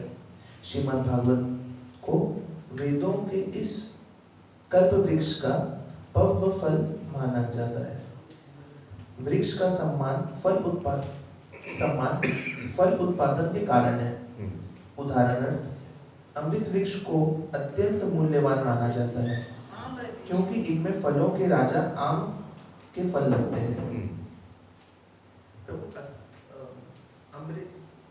आम्र वृक्ष। जब आम पकता है तो यह उस वृक्ष का सबसे बड़ा उपहार होता है। उसी प्रकार श्रीमद् भागवत को वैदिक वृक्ष का पक्व फल माना जाता है। जिस तरह तोते शुक की चोंच के प्रथम स्पर्श से पका फल अधिक सुस्वाद बन जाता है, उसी तरह श्रीमद् भागवत सुखदेव गोस्वामी के दिव्य मुख से निकलने के कारण अत्यंत आस्वाद्य बन गया है। श्रीमद् भागवत को अविच्छिन्न शिष्य परंपरा से प्राप्त करना चाहिए, मतलब वो ऑथेंटिक सोर्स। जब पके फल को वृक्ष के ऊपरी भाग से कोई व्यक्ति ऊपर की शाखा से नीचे की शाखा पर हाथ में देकर भूमि पर लाते हैं तो फल नष्ट नहीं होता। उसी प्रकार जब श्रीमद् भागवत को परंपरा पद्धति से प्राप्त किया जाता है तो वह अविच्छिन्न बना रहेगा। भगवद गीता में कहा गया है कि दिव्य ज्ञान को प्राप्त करने की विधि शिष्य परंपरा है। ऐसी ज्ञान को उन परंपरागत अधिकारी व्यक्तियों के माध्यम से प्राप्त करना चाहिए जो शास्त्रों के असली प्रयोजन को जानते हैं। श्री चैतन्य महाप्रभु ने संस्तुति की है। भागवतम नामक स्वरूप सिद्ध व्यक्ति के मुख से ही श्रीमद् भागवतम सीखनी चाहिए। भागवत का अर्थ है भगवान से संबंधित, इसीलिए भक्त को कभी कभी भागवतम कहा जाता है और जो ग्रंथ भगवान की भक्ति से संबंधित हो वह भी भागवतम कहलाता है। दो प्रकार का भागवत क्या क्या है? ग्रंथ भागवत और व्यक्ति भागवत। भक्त भागवत बोलता नहीं, उसको व्यक्ति भागवत बोलते हैं। ग्रंथ भागवत और व्यक्ति भागवत। श्री चैतन्य महाप्रभु ने संस्तुति की है कि श्रीमद् भागवत का असली स्वाद चखने के लिए भागवतम पुरुष से ही शिक्षा ग्रहण करनी चाहिए। मुक्त पुरुष के लिए भी श्रीमद् भागवतम आस्वाद्य है। सुखदेव गोस्वामी ने स्वीकार किया है कि यद्यपि वे अपनी माता के गर्भ से ही मुक्त पुरुष थे। यहाँ पे जो लाइन है मुक्त पुरुष के लिए भी श्रीमद् भागवतम आस्वाद है, तो यहाँ पे मुक्त पुरुष मैंने ऐसा नहीं कि मुक्त पुरुष है उसके लिए भागवतम का कोई दरकार नहीं, उसके लिए भी भागवतम एकदम माने रिलेशेबल है। रिलेशेबल को हिंदी में क्या बोलेंगे? रसिक रस मुक्त पुरुष किसको माने व्यक्ति भागवत। ऐसा नहीं कि देखिए दो प्रकार का भागवत है, ग्रंथ भागवत, व्यक्ति भागवत। लेकिन जो व्यक्ति भागवत है या मुक्त पुरुष है उनके लिए भी ग्रंथ भागवत इम्पोर्टेंट है, रिलेशेबल है। किंतु श्रीमद् भागवत के आस्वादन के बाद ही वे महान भक्त बने। इसीलिए कृष्ण भावनामृत में अग्रसर होने के इच्छुक व्यक्ति को श्रीमद् भागवत के तात्पर्य का आस्वादन प्रामाणिक भक्तों की व्याख्या से ही करना चाहिए। श्रीमद् भागवत में सुखदेव गोस्वामी स्वीकार करते हैं कि यद्यपि वे निराकार ब्रह्म के प्रति अत्यधिक आकृष्ट थे, किंतु जब उन्होंने अपने पिता व्यासदेव के मुख से भगवान की दिव्य लीलाएं सुनी तो वे श्रीमद् भागवत के प्रति अधिक आकृष्ट हुए। भाव यह है कि व्यासदेव भी स्वरूप सिद्ध पुरुष थे और उन्होंने अपना भव्य दिव्य ज्ञान सुखदेव गोस्वामी को ऊपर कथित विधि के प्रत्यक्ष रूप से प्रदान किया। तो इस तरह से व्यासदेव भी पहले निराकारवादी थे और उनको किसका कृपा मिला? नारद मुनि का कृपा मिला। फिर वो भी भगवान का सविशेष लीला के बारे में भागवतम में वर्णन किया। ठीक उसी तरह बाद में उनका पुत्र भी वैसे ही हुआ। हाँ, सुखदेव गोस्वामी ब्रह्मवादी थे, लेकिन अगेन फिर व्यासदेव की कृपा से उनको भी भक्त बनाया। आगे प्रभु जी यहाँ पे इतना सुंदर से दो बात बताए हैं कि जैसे गुरु और शिष्य परंपरा, तब भी प्रभु इस्कॉन बैंगलोर और ये सब माया बहुत प्रबल है, क्या कीजिएगा। मैं तो क्लियर लिखा है लेकिन यही है बहुत सारी चीजें जो हम लोग सुनते भी हैं, माया इतना प्रबल है कि हम लोग उसको सही से पालन नहीं कर पाते। जो इस्कॉन बैंगलोर में जो चंचलापति प्रभु मधु पंडित तो उन लोग खुद भी मुझे जय प्रताप गुरु महाराज का शिष्य है, लेकिन बाद में प्रॉपर्टी का लालच इतना बड़ा है ना, तो कुछ कर नहीं सकते हैं। ये सब गंडगोल हुआ। इस्कॉन बैंगलोर को जगह दिया था बैंगलोर डेवलपमेंट अथॉरिटी में, इनसे जैसे BMC KMC उधर उठा दी। जब इस्कॉन का लैंड सीलिंग एक्ट है तो सब इस्कॉन के नाम में नहीं हो सकता है। तो उस समय अभी भी देखिए मायापुर में बहुत सन्यासी के नाम में लैंड है, क्योंकि इस्कॉन का एक लैंड सीलिंग एक लिमिट है लैंड की। हाँ, तो वहाँ भी इन दोनों के नाम में लैंड दिया था, लिया इस्कॉन झूठ नहीं बोला था। इन लोग ने रजिस्टर किया था, तब तो सब ठीक था। 1996 में जब इन लोग को GBC से निकाला गया था, उस समय इन लोग ने रिवोल्ट किया और वो जगह को हड़प लिया, अपना शुरू किया सेंटर। वहीं से प्रॉब्लम शुरू हुआ। हाँ, तो इन लोग से बच के रहना है। We have to be very careful. ISKCON के मेंबर्स को ये लोग जानेंगे कैसे कि वो ऋतिक है? प्रभु एक बता देता है बाद में, कुछ देर बाद बताता है। हम भी पकड़ा गया था इन लोग में, हमको भी पकड़ा था उधर। इधर हम लोग वृंदावन घूमने गए थे, तो वृंदावन में छठी कला से जब बाइक घूमेंगे ना, तो बाएं तरफ लोग का बहुत बड़ा मंदिर हो रहा है। आज से 12-15 साल आगे हम उधर गए थे, तो हमको बुलाया। हम मंदिर दर्शन सोचे इस्कॉन के मंदिर अंदर गया था, तो फिर हमको बोला था। फिर पहले तो सब ठीक है, फिर बैठाए कहाँ से जुड़े हुए, कब बोला इस्कॉन कलकड़ा से जुड़े हुए। फिर बोला अरे वो तो मेन स्ट्रीम से जुड़े बहुत प्रॉब्लमेटिक है, हम लोग शिला प्रभुपाद से डायरेक्ट हम लोग को दीक्षा मिलाएंगे। शिला प्रभुपाद तो है नहीं। तो बोला नहीं क्या क्या लेटर वेटर दिखाइए है वो। फिर हमको हजम नहीं हुआ। जब दर्शन मंदिर सुंदर था, दर्शन करके वापस आ गए कलकत्ता। तो कुछ दिन बाद हमारे घर पे मैंने मोबाइल नंबर एड्रेस वेड्रेस दे के रखा, तो एक मैगजीन आने लगा, बैक टू प्रभुपाद। हमने सोचा और बहुत अच्छा सुंदर, मैंने कवर पेज बहुत सुंदर है, और खोला तो देखा अंदर इस्कॉन को महाराज के बारे में उल्टा उल्टा लिखा हुआ है। तो फिर हम मोहन प्रभु के पास लेकर गया। बोला प्रभु ये तो हम लोग का बैक टू गॉडेड था। ये बैक टू प्रभुपाद एक नया मैगजीन आया। तो प्रभु बोला देखिए प्रभु, लेकिन उल्टा। हम बोला प्रभु बोला एकदम नहीं है सर। फिर हमको प्रभु सब कुछ डिटेल बताया था, हमको भी मालूम नहीं था। फिर मैंने दयाराम प्रभु का एक लेक्चर से सुना, तो पूरा क्लियर हो गया। तो वो दुकान पे आए थे एक प्रभु जी, वो बैठ गए और कस्टमर है सब उसको में बोलने लगे मेरे को। हम सोचे क्या वैष्णव अपराध हो जाएगा, कुछ बोलेंगे तो। हम बोले ठीक है प्रभु दादा, अरे कस्टमर टच करेंगे। कस्टमर प्रभु 40 मिनट बैठे हुए थे, 45 उठ ही नहीं गए। बोले ठीक है बैठे। पहले 15-20 मिनट वो चाट चुके थे हमको, फिर 45 मिनट बैठे प्रभु। फिर उनको कस्टमर हटाए, फिर वो बोल रहे थे प्रभु मोबाइल नहीं है। बोले अच्छा आपने मोबाइल आप खुले दिए थी, उसमें क्या ऐप डाउनलोड कर दिए। अब वो ऐप से फिर मेरे को आने लगा मैसेजेस। तो फिर हम उनको स्ट्रेट बोल दिए कि আপনি ঋতুবাদী আছেন, আপনি যদি তমান কৃষ্ণ প্রভু স্বামী মহারাজের জন্য এই সব বলছেন, মানে আপনি ঋতুবাদী, আপনার কথা আমি শুনবো না প্রভু, আর हाथ जोड़ করছি। तो लोग से इस्कॉन का महाराज लोग को उल्टा पुल्टा उनको तभी मेरे को कॉल करते हैं। यार इस्कॉन का हम लोग का टाइम ही नहीं है उन लोग के बारे में उल्टा उल्टा कुछ बोलते नहीं। हम लोग तुमको जो करना है करो। एक्चुअली अच्छा से फंडिंग मिल गया ना। प्रभुपाद एकदम उधर वो इन्फोसिस का फंडिंग मिल गया, उसके लिए इतना कुछ कर पा रहे हैं। नारायण मूर्ति पूरा सपोर्ट कर रहे हैं, एक व्यक्ति के लिए, एक इंस्टीट्यूशन पूरा फंडिंग मिलता है, उसी से उतना ही, उसी से स्ट्रेंथ मिला है। आगे आगे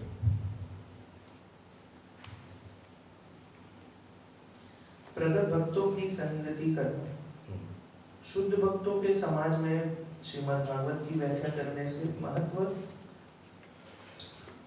शौनक मुनि ने नैमिषारण्य की सभा में सूत गोस्वामी की उपस्थिति में बतलाया था।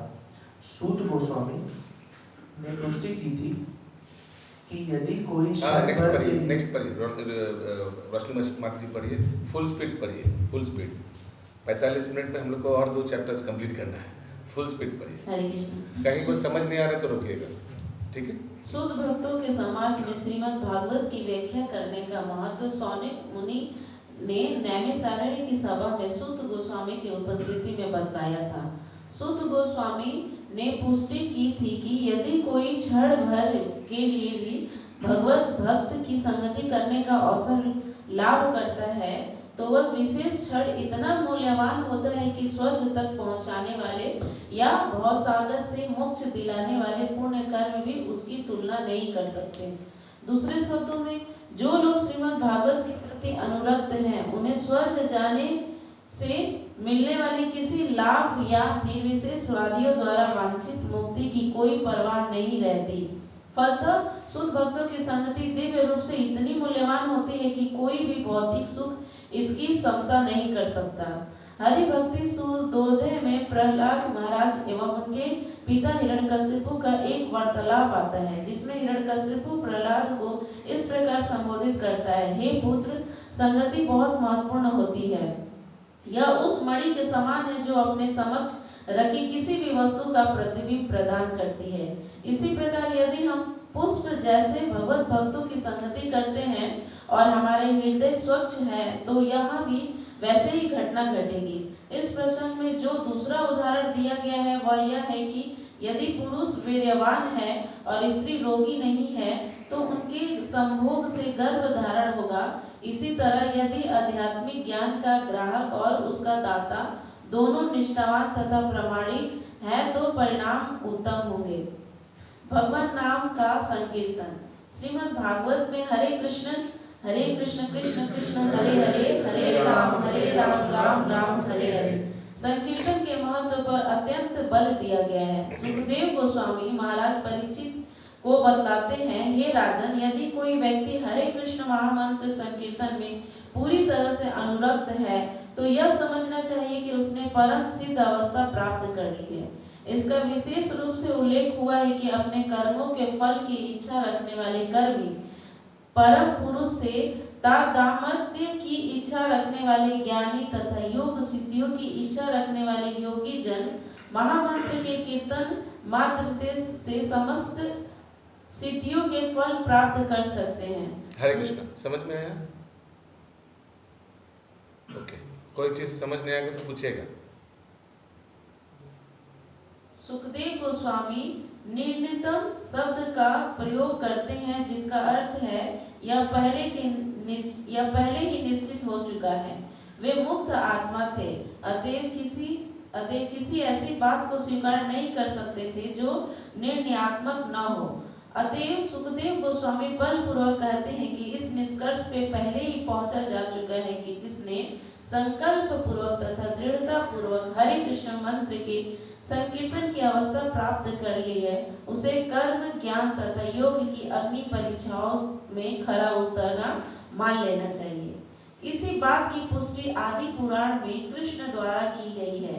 वे अर्जुन को संबोधित करते हैं, जो व्यक्ति मेरे दिव्य धाम के कीर्तन में लगा रहता है उसे सदा मेरी संगति में रहता मान लो। मैं तुमसे स्पष्ट कहता हूँ कि मैं ऐसे भक्तों का आसानी से कृत दास बन जाता हूँ।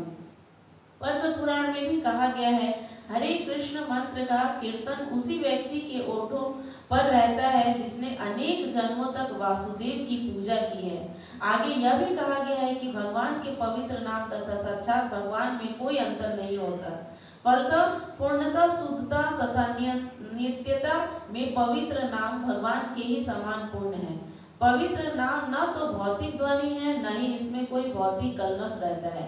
अतएव जो व्यक्ति अपनी इंद्रियों को शुद्ध नहीं किए रहता, वह पवित्र नाम का निरपराध कीर्तन नहीं कर सकता। दूसरे शब्दों में, भौतिक इंद्रिया हरे कृष्ण महामंत्र का कीर्तन समुचित ढंग से नहीं कर पाता, किंतु इस कीर्तन विधि को अपनाने से मनुष्य को आत्मशुद्धि का वास्तविक अवसर मिलता है, जिससे बोलिए। तो यहाँ पर जैसा बोला जा रहा है कि हरे कृष्ण कीर्तन उसी व्यक्ति के ओठों पर रहता है जिसने अनेक जन्मों तक वासुदेव की पूजा की है। तो जो भी इसको इस तरह से लीजिए, समझ गया कि ऐसे ही कोई कीर्तन नहीं किया, बहुत सुकृति था, बहुत जन्मों से भगवान का वासुदेव का नाम लिया, उसीलिए अभी हरे कृष्ण महामंत्र से जो गोलोकों का प्रेमधन है वो मंत्र जप कर रहा है। इस तरह से इसको लीजिए, माने जीरो बैलेंस से नहीं।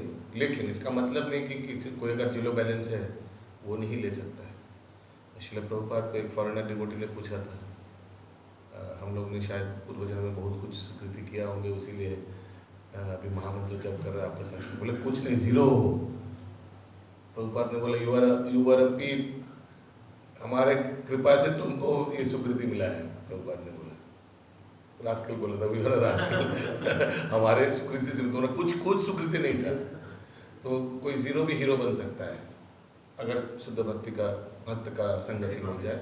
नहीं तो अगर कोई जाप कर रहा है तो उनको समझना चाहिए कि उनका पवित्र नदियों में स्नान हो चुका है, पवित्र धामों का दर्शन हो चुका है, पवित्र ग्रंथ का अध्ययन ऑलरेडी हो चुका है, उसीलिए वो आज हरे कृष्ण महामंत्र जप कर रहा है। वो जप कर रहा है, अब वो रीत में हो, लेकिन वो डायरेक्शन कर इनको भगवान का नाम को भक्ति कर पा रहा है किसी भी तरह से, तो वो कुछ तो बेनिफिट में ऑब्वियसली पाएगा। एकदम भक्ति, उनका भक्ति का तरीका डिफरेंट है, बट कुछ गलत काम उस तरह से गलत नहीं कर रहा। ठीक है, लेकिन देखिए वैष्णव सत्यवान, हाँ वही एक तरह से सातवां नाम अपराध कहा जाएगा। भगवान का नाम भी जप कर रहे हैं और दूसरा नाम अपराध भी कर रहे हैं, सॉरी पहला नाम अपराध भी कर रहे हैं। प्रचार करने वाले भक्तों का निंदा कर रहा है। बहुत कॉम्प्लिकेटेड, चित्रगुप्त को जाके पूछना पड़ेगा इनका क्या गति होगा। यस, आगे। जिससे वह शीघ्र ही निरपराध भाव से कीर्तन कर सके। चैतन्य महाप्रभु ने हृदय की धूल साफ करने के लिए सबको हरे कृष्ण मंत्र का कीर्तन करने की सलाह दी है।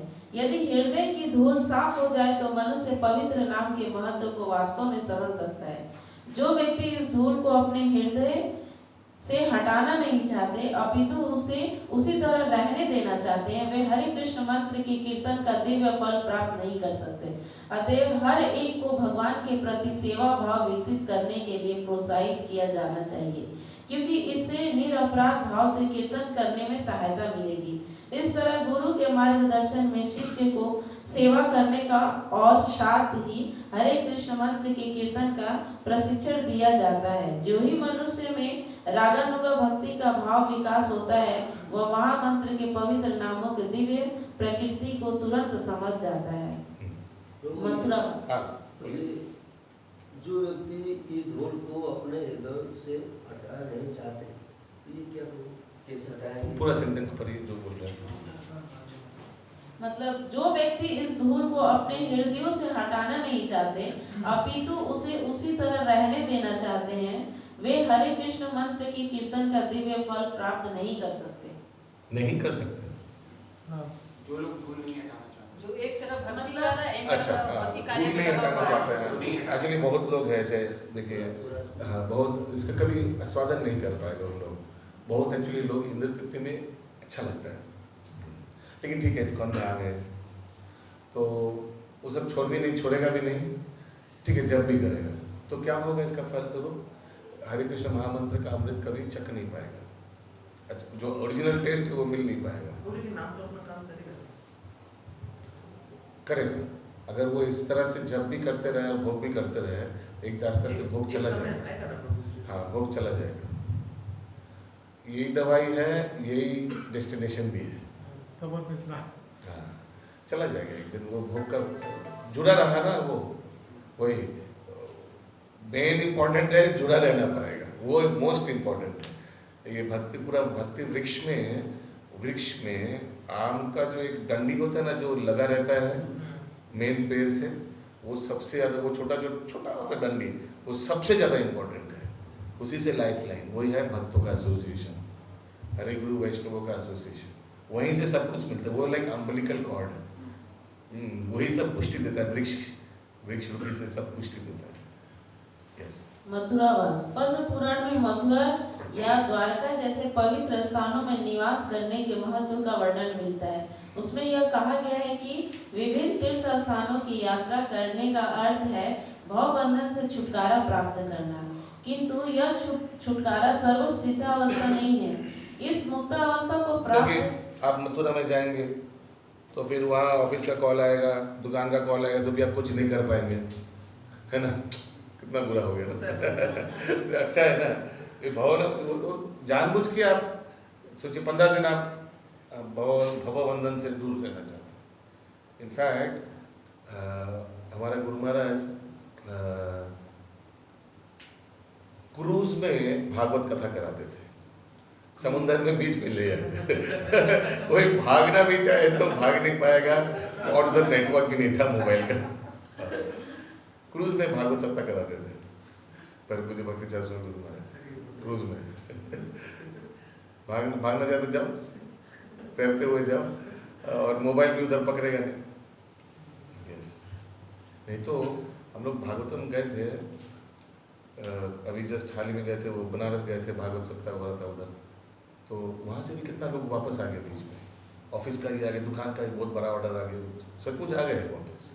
तो ऐसा क्यों होता है? तो ऐसा जान मतलब सिर्फ माया देवी ऐसा मतलब जैसे अब निकलेंगे, बस जाने वाले हैं, उसी समय कस्टमर आते हैं, जैसे आपके घर में 7 दिन का था तो बस अब जाने वाले हैं, और प्रभु उसी दिन आके ऐसा लंबा चिट्ठी लेके ये भी है वो भी है, अब सोच रहे जाए नहीं करे क्या करे, मतलब ऐसे ही होता है एग्जैक्ट। प्रभु जैसे ही निकलने वाला कि आज माता जी बोले अच्छा चलिए रेमुना चलेंगे हम लोग जनवरी, और उसी समय शायद परीक्षा लेते हैं भगवान, भक्त भी चेष्टा करता है, भक्त भी चेष्टा करता है, ऐसा नहीं, भक्त भी चेष्टा करता है किसी तरह से उसको मैनेज भी हो, क्योंकि सत्य बात बताओ तो लक्ष्मी भी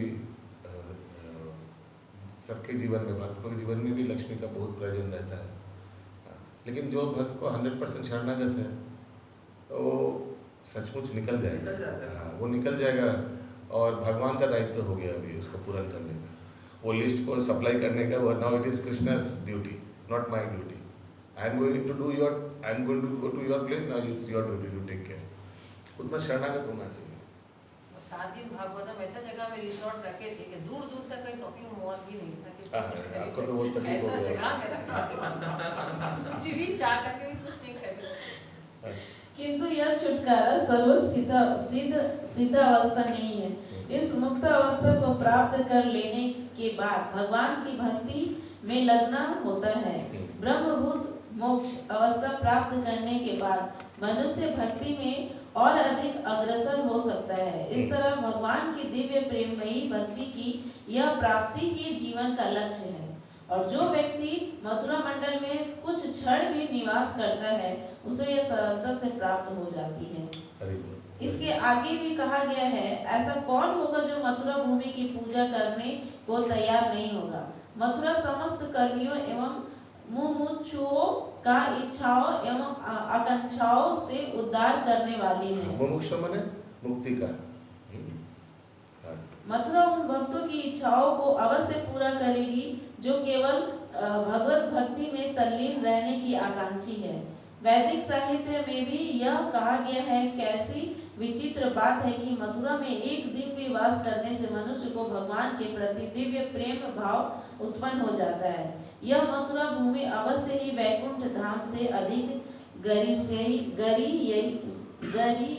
है। गरियसी More glorious, more famous, more auspicious than Vaikuntha. ठीक है?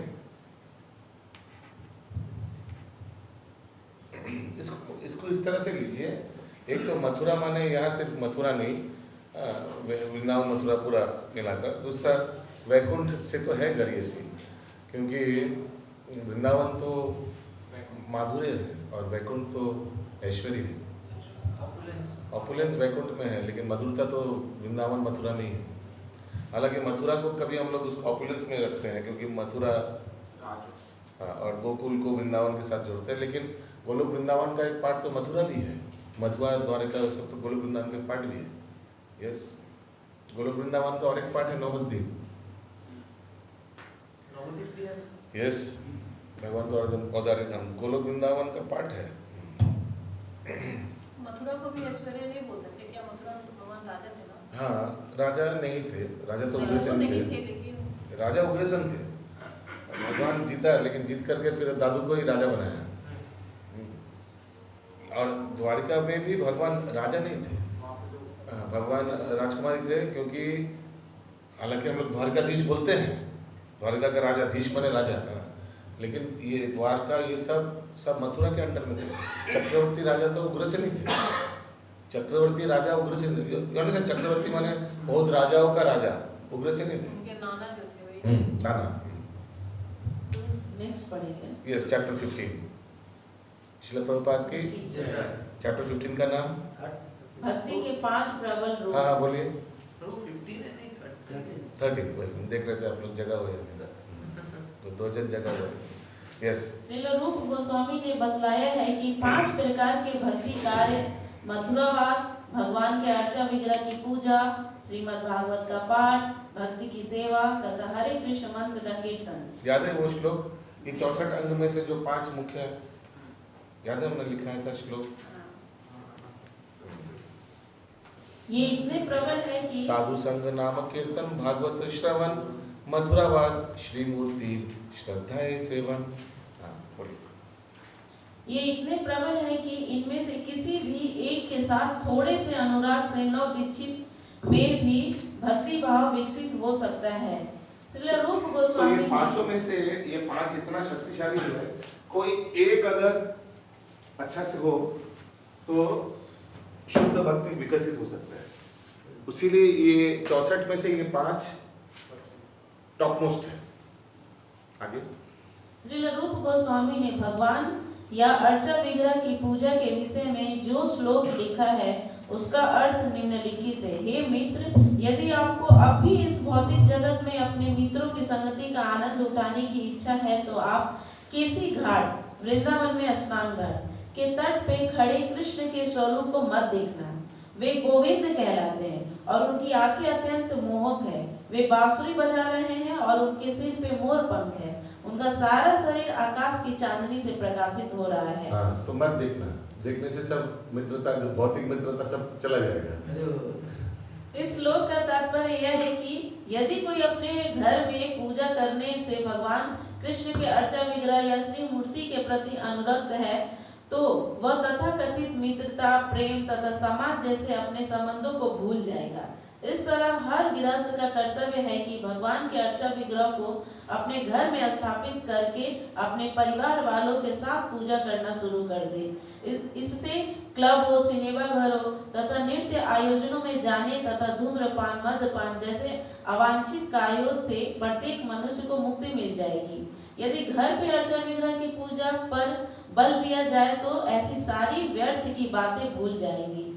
श्रील रूप गोस्वामी आगे लिखते हैं, हे मूर्ख मित्र, मेरे विचार से तुमने मंगलप्रद श्रीमद् भागवत को पहले से थोड़ा बहुत सुन रखा है, जिसमें सकाम कर्मों, आर्थिक विकास तथा मुक्ति के फलों की आकांक्षाओं की बुराई की गई है।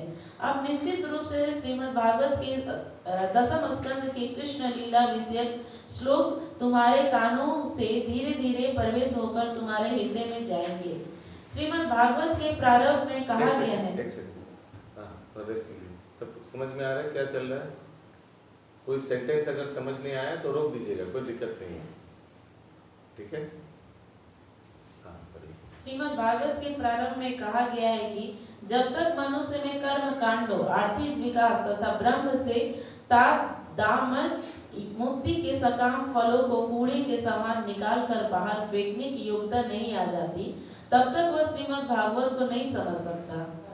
भागवत में भक्ति का एकांतिक वर्णन हुआ है। जो व्यक्ति त्याग की भावना से श्रीमद् भागवत का अध्ययन करता है वही 10वें स्कंद में वर्णित भगवान की लीलाओं को समझ सकता है। दूसरे शब्दों में, जब तक किसी भी श्रीमद् भागवतम किसी में श्रीमद् भागवत के लिए स्वतः उत्पन्न आकर्षण न हो, तब तक इस दसम स्कंद की कथाओं को यथा रास लीला को समझने का प्रयास नहीं करना चाहिए। समझ में आया? नहीं तो अपराध होगा प्रभु, है ना? हाँ, इसलिए डायरेक्ट जंप नहीं करना चाहिए, पूरा क्रमशः पढ़ते पढ़ते जाना चाहिए और साथ ही साथ भगवान का नाम जप करना, 4 नियमों का पालन करना। फिर वो व्यक्ति जब 10वां स्कंद में पहुंचेगा तो रासलीला को पढ़कर एप्रिशिएट कर पाएगा। आगे श्रीमद् भागवत का यथा रूप में आस्वादन करने के लिए शुद्ध भक्ति का होना आवश्यक है।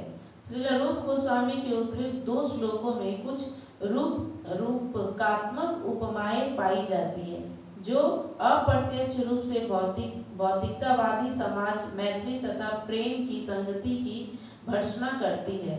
लोग सामान्यतः समाज मैत्री तथा प्रेम के प्रति आकृष्ट होते हैं और इन भौतिक कलमशों को विकसित करने के लिए बृहद आयोजन तथा प्रबल प्रयास करते हैं, किंतु राधा तथा कृष्ण की श्री मूर्तियों का दर्शन भौतिक संगति के ऐसे प्रयासों को भुलाने के लिए होता है। रूप गोस्वामी ने अपना यह श्लोक इस तरह रचा है मानो ऊपर से वे मैत्री तथा प्रेम की भौतिक संगति की प्रशंसा कर रहे हों तथा श्री मूर्ति या गोविंद के दर्शनों की निंदा है ना? वो श्लोक वैसे ही है ना कि अगर आप लोगों को भौतिक मित्रों का संगत रखना है तो उनका दर्शन मत करना। तो ऐसा लगेगा कि मैंने अच्छा के लिए बोल रहा है आपको। हाँ, मित्र लोग इम्पोर्टेंट है, उन लोग का संगत मत छोड़ना, इनका छोड़ो मत देखो इनको ऐसे लग रहा है। यह रूपकात्मक अलंकार इस तरह रचा जाता है कि जिन वस्तुओं की प्रशंसा की जानी है उसकी निंदा हो जाती है और जो समझ में आ रहा है? और जो निंदनीय है उसकी प्रशंसा हो जाती है। इस श्लोक का असली भाव यह है कि यदि कोई भौतिक मैत्री प्रेम तथा समाज की बेउदगी को भुलाना चाहता है तो उसे गोविंद के स्वरूप का दर्शन करना चाहिए। इसी प्रकार से श्रील रूप गोस्वामी ने कृष्ण विषय कथाओं के आस्वादन की दिव्य प्रकृति का वर्णन किया है।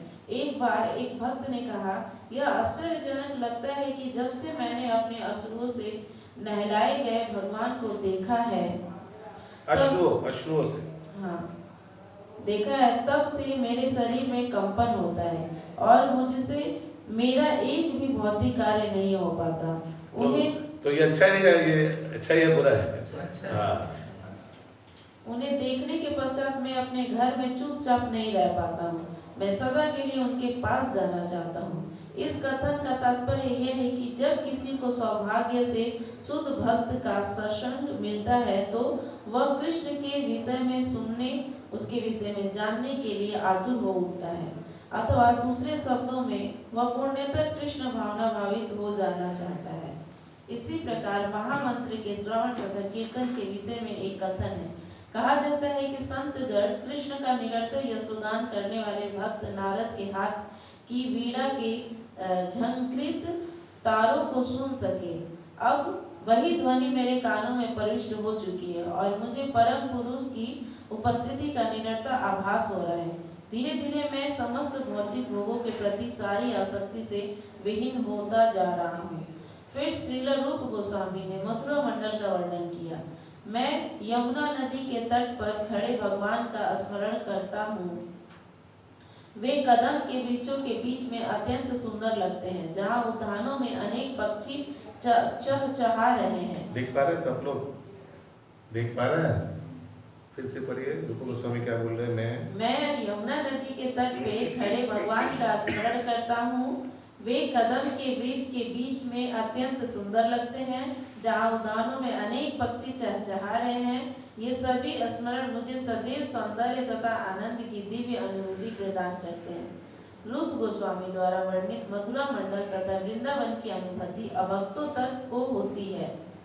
मथुरा जिले के 84 वर्ग मील के अंतर्गत आए स्थान यमुना नदी के तट पर इतने सुंदर ढंग से स्थित है कि एक बार वहां जाने वाला इस भौतिक जगत में फिर लौट कर आना नहीं चाहेगा।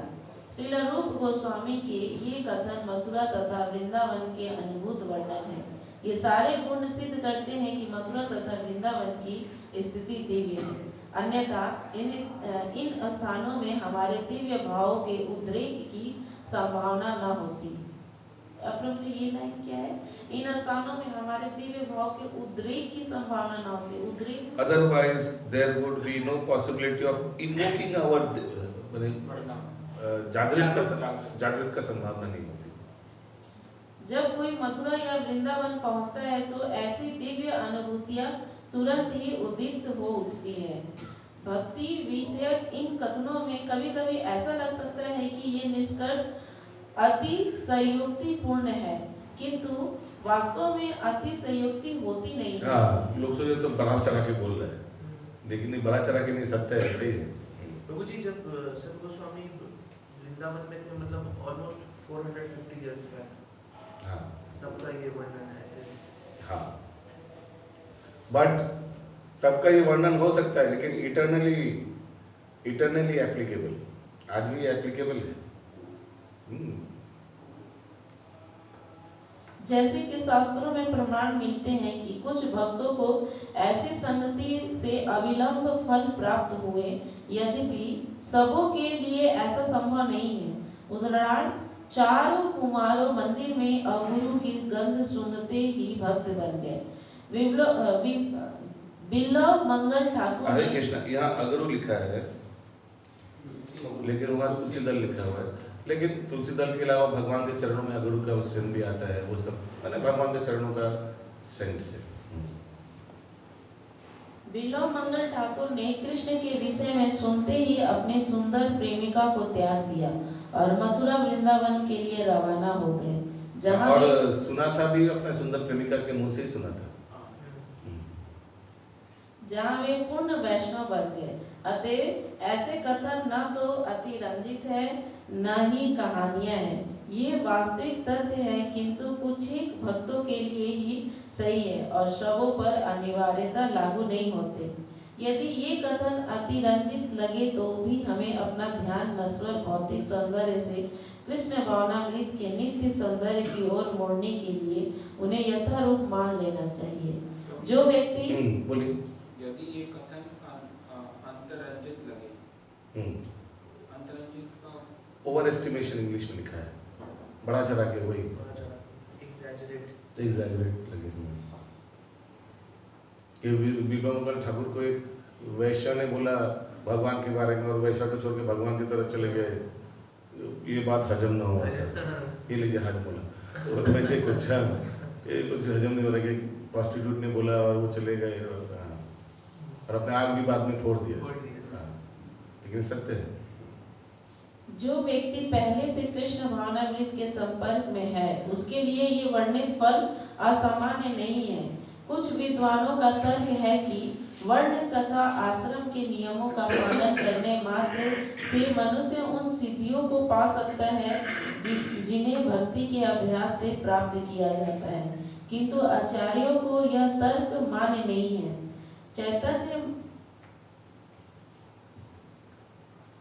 चैतन्य महाप्रभु ने भी इस विचार की भर्त्सना रामानंद राय से भक्ति के क्रमिक विकास के विषय में बातें करते हुए की है। जब रामानंद राय ने वर्णाश्रम धर्म का विचार उनके समक्ष रखा तो उन्होंने उसे अस्वीकार कर दिया।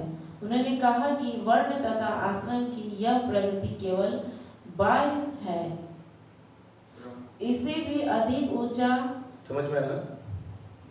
इससे भी अधिक ऊंचा एक और सिद्धांत है। भगवत गीता में भी भगवान कहते हैं कि मनुष्य उत्थान के अन्य सारे सिद्धांतों को त्याग कर कृष्ण भावनामृत की विधि को ग्रहण करे, इससे जीवन की सर्व सिद्धि प्राप्त करने में सहायता मिलेगी। श्रीमद् भागवतम में भगवान, अभी तक समझ में आया? कोई पार्ट नहीं समझ में आया? ये वर्ण आश्रम, ये बाह्य है, बाह्य बांग्ला बाह्य बोला, external, it is external, as in वर्ण आश्रम ब्राह्मण क्षत्रिय ये सब एक्सटर्नल है, और उससे भी ऊपर उठना पड़ेगा। इसलिए सर्वधर्मान परित्यज्य में वर्णाश्रम धर्म को भी परित्याग करने बोला था रामानंद राय।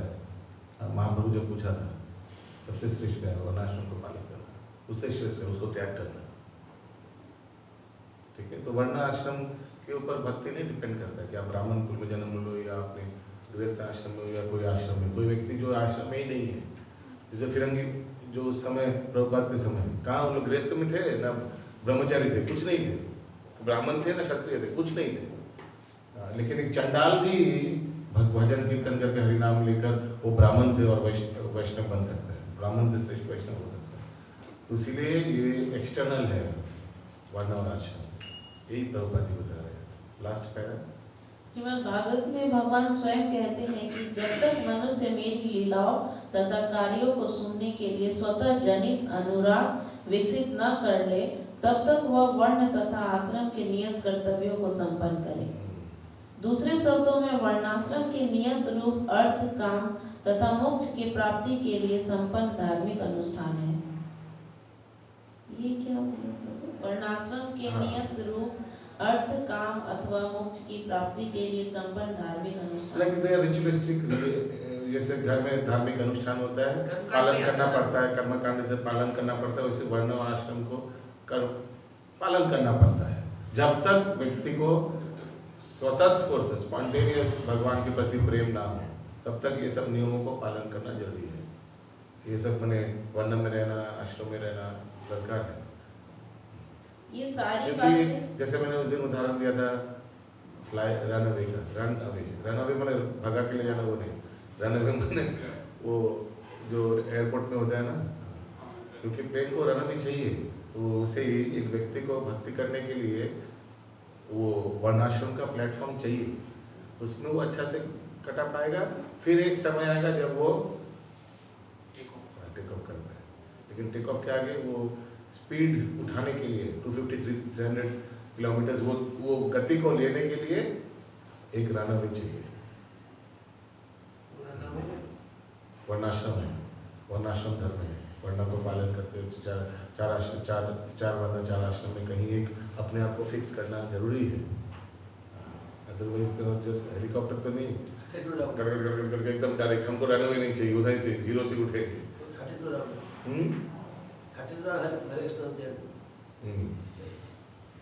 यस, ये सारी बातें उन व्यक्तियों के लिए संस्तुत की जाती है जिन्होंने कृष्ण भावनामृत विकसित नहीं किया है। वस्तुतः शास्त्रों में संस्तुत ये सारे कार्य कृष्ण भावनामृत तक ले जाने के लिए हैं, किंतु जिसने पहले से कृष्ण के लिए स्वजात अनुराग विकसित कर लिया है, उसे शास्त्रों द्वारा नियत कर्तव्यों को नहीं करना पड़ता। वो हेलीकॉप्टर है, उसको ये सबसे कुछ लेना देना है। वो जीरो, वो विदाउट हेलीकॉप्टर को रन अवे चाहिए क्या? नहीं, उधर से एकदम गड़गड़ तोड़ सकता है। चैप्टर 14 फटाफट पढ़ लेते, छोटा चैप्टर है, पहला 2 पेज पर क्या करता है।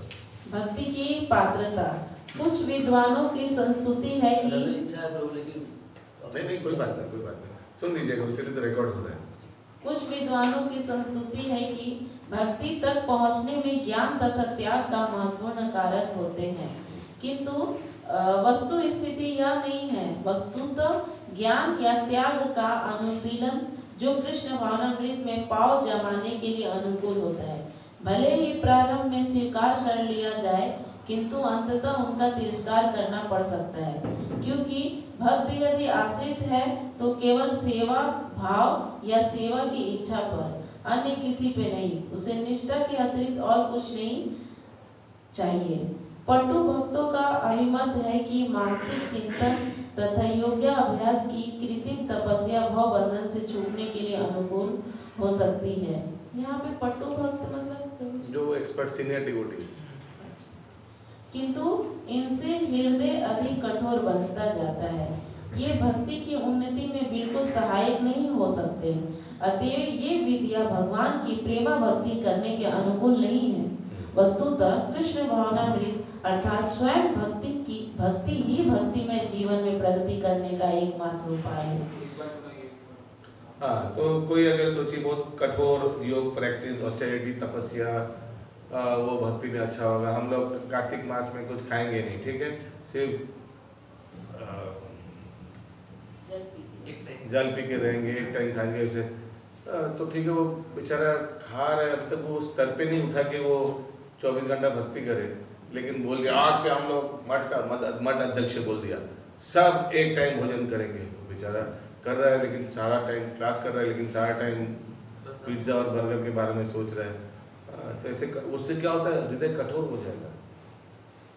तो it should come naturally, otherwise artificially ये सब ज़बरदस्ती नहीं करना चाहिए। जो चीज़ हजम नहीं होगा, लोग दिखाने के लिए कभी कभी हम लोग करते हैं, वो उससे क्या होता है, हम लोग का ही लॉस होता है।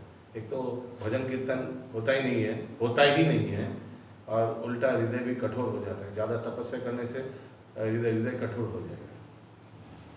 इसीलिए तपस्या तभी की स्वतःस्फूर्त होना चाहिए। एक दोनों दो नंबर, उस समय जो आप भजन करते या उसको आयोजन करने के लिए समय, उस समय भजन भक्तों का संग भजन करना चाहिए। That's the replacement. अगर रिप्लेसमेंट का आयोजन नहीं कर पाएगा तो इससे अच्छा खाना पीना खा लीजिए और थोड़ा भजन कर लीजिए। भक्ति परम है, यह कार्य और कारण दोनों है। भगवान कभी भी कोई फेस्टिवल आ रहा है, सोचिए आगे से प्लानिंग करके रखना चाहिए। अभी जन्माष्टमी आ रहा है, हमारा 24 घंटा फास्टिंग है। सुबह हम ये करेंगे, दोपहर को गुरु सदर रोड, शाम को ये, और रात को 12 बजे तक हम सोचिए अगर गुरु सदर में नहीं रहा तो 2-4 भक्तों को बुलाकर घर में कीर्तन करेंगे, और एक प्रभुपाद या लीलामृत या कृष्णा बुक पढ़ेंगे। ऐसे करके पूरा रख लीजिए स्केड्यूल। क्यों? सो दैट आप भजन कीर्तन करते करते खाना आपको डिस्टर्ब नहीं करेगा।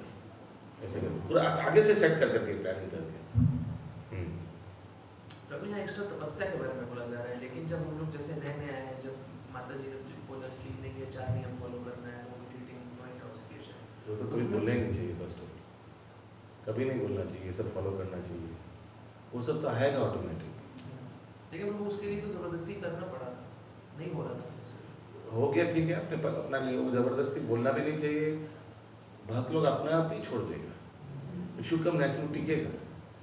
नहीं तो किसी के बोलने पे आप छोड़ दिया लेकिन मन वही घूमते रहेगा, वो डिफिकल्ट है वो। इसीलिए जो अच्छा प्रचारक है वो कभी नहीं बोलता है कि नॉनवेज छोड़ना है, ये छोड़ना है, ये सब मत खाओ मत आओ, फिर मत आओ तो कोई बोलता नहीं है, लेकिन नहीं बोलता है। हम लोग का इंक्लूजन थियरी है कि हम लोग नया नया भक्त लोग को जुड़ाएंगे, अच्छा जगह ले जाएंगे। इसीलिए अभी तो होता नहीं है। आगे जब हम लोग भक्ति वृक्ष खोलते थे, हम लोग का नियम ही था विद इन फर्स्ट 3 मंथ्स एक बार मायापुर टूर होना चाहिए। और हम लोग खुद देखे हैं, नया नया भक्त लोग को जब मायापुर से घुमा के लाते थे ना, वो लोग 16 माला चारने में ऐसे ही अपने आप बोलना नहीं पड़ता था, ले लेते।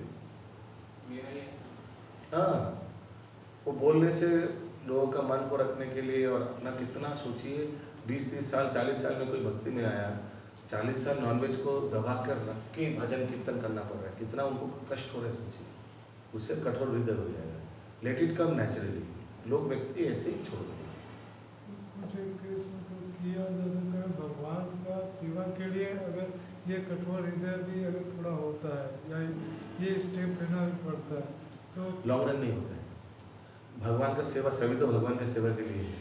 क्यों स्वतःस्फूर्त क्यों नहीं आएगा? थोड़ा वेट कीजिए ना, अच्छा से जुड़ा के रखिए। जो लीडर है वो उसका क्या इतना धैर्य नहीं है क्या, इतना पेशेंट नहीं है क्या? वो क्या रातों रात ही सबको भक्त बनाएगा क्या, सबको गलत नाम भेजेगा क्या? नेचुरली होने दीजिए, उसको अच्छा चीज़ों से जुड़ा के रखिए, उसका अच्छा से भक्तों का संगत रखिए। सोचिए कोई व्यक्ति भक्तों का संगत ही नहीं करता है, एसोसिएशन नहीं है, लीडरों को भेज दिया ये करो वो करो वो करो, क्या करेगा बेचारा? कितना देर करेगा? लोग दिखाने के लिए कर रहा है, कुछ नहीं और कुछ नहीं और कुछ नहीं। ये सब नेचुरली आना चाहिए। लीडर क्या करेगा? लीडर अच्छा से सब कुछ दे के रखेगा, सब कुछ फैसिलिटी दे के रखेगा। वो सब जब वो करेगा और लीडर इंस्पिरेशन देगा, हाँ अच्छा से भजन करो, अच्छा से जप करो। कभी जो नेगेटिव्स वाले हैं उसके बारे में कभी बात ही नहीं करेगा। नॉनवेज छोड़ो, बीवी छोड़ो, गुटखा छोड़ो, ये छोड़ो, ग्रीन टी छोड़ो, ये सब कभी डिस्कस नहीं होगा। डिस्कस सिर्फ यही चीज़ का होगा कि क्या क्या करना चाहिए। इसीलिए श्लोक है विषय विनिवर्तन्ते निराहार से भैया। हायर टेस्ट देने से ऑटोमेटिक लोअर टेस्ट चला जाएगा, लेकिन श्लोक ऐसा नहीं है कि लोअर टेस्ट जाने बोलो तो हायर टेस्ट आ जाएगा। ऐसा है क्या श्लोक? श्लोक ऐसा नहीं है। श्लोक में बोला गया हायर टेस्ट दो तो लोअर टेस्ट चला जाएगा। श्लोक ऐसा नहीं है कि लोअर टेस्ट को जब बोलो मत करो मत करो मत करो मत करो तो हायर टेस्ट आ जाएगा, ऐसा श्लोक नहीं है। लेकिन मैं बता रहा हूँ अच्छा खासा प्रचारक कैसे गलती करता है, जबरदस्ती करना चाहता है, तो क्या होता है कुछ दिन बाद व्यक्ति को वो मेंबर दिखाई नहीं देता है। आगे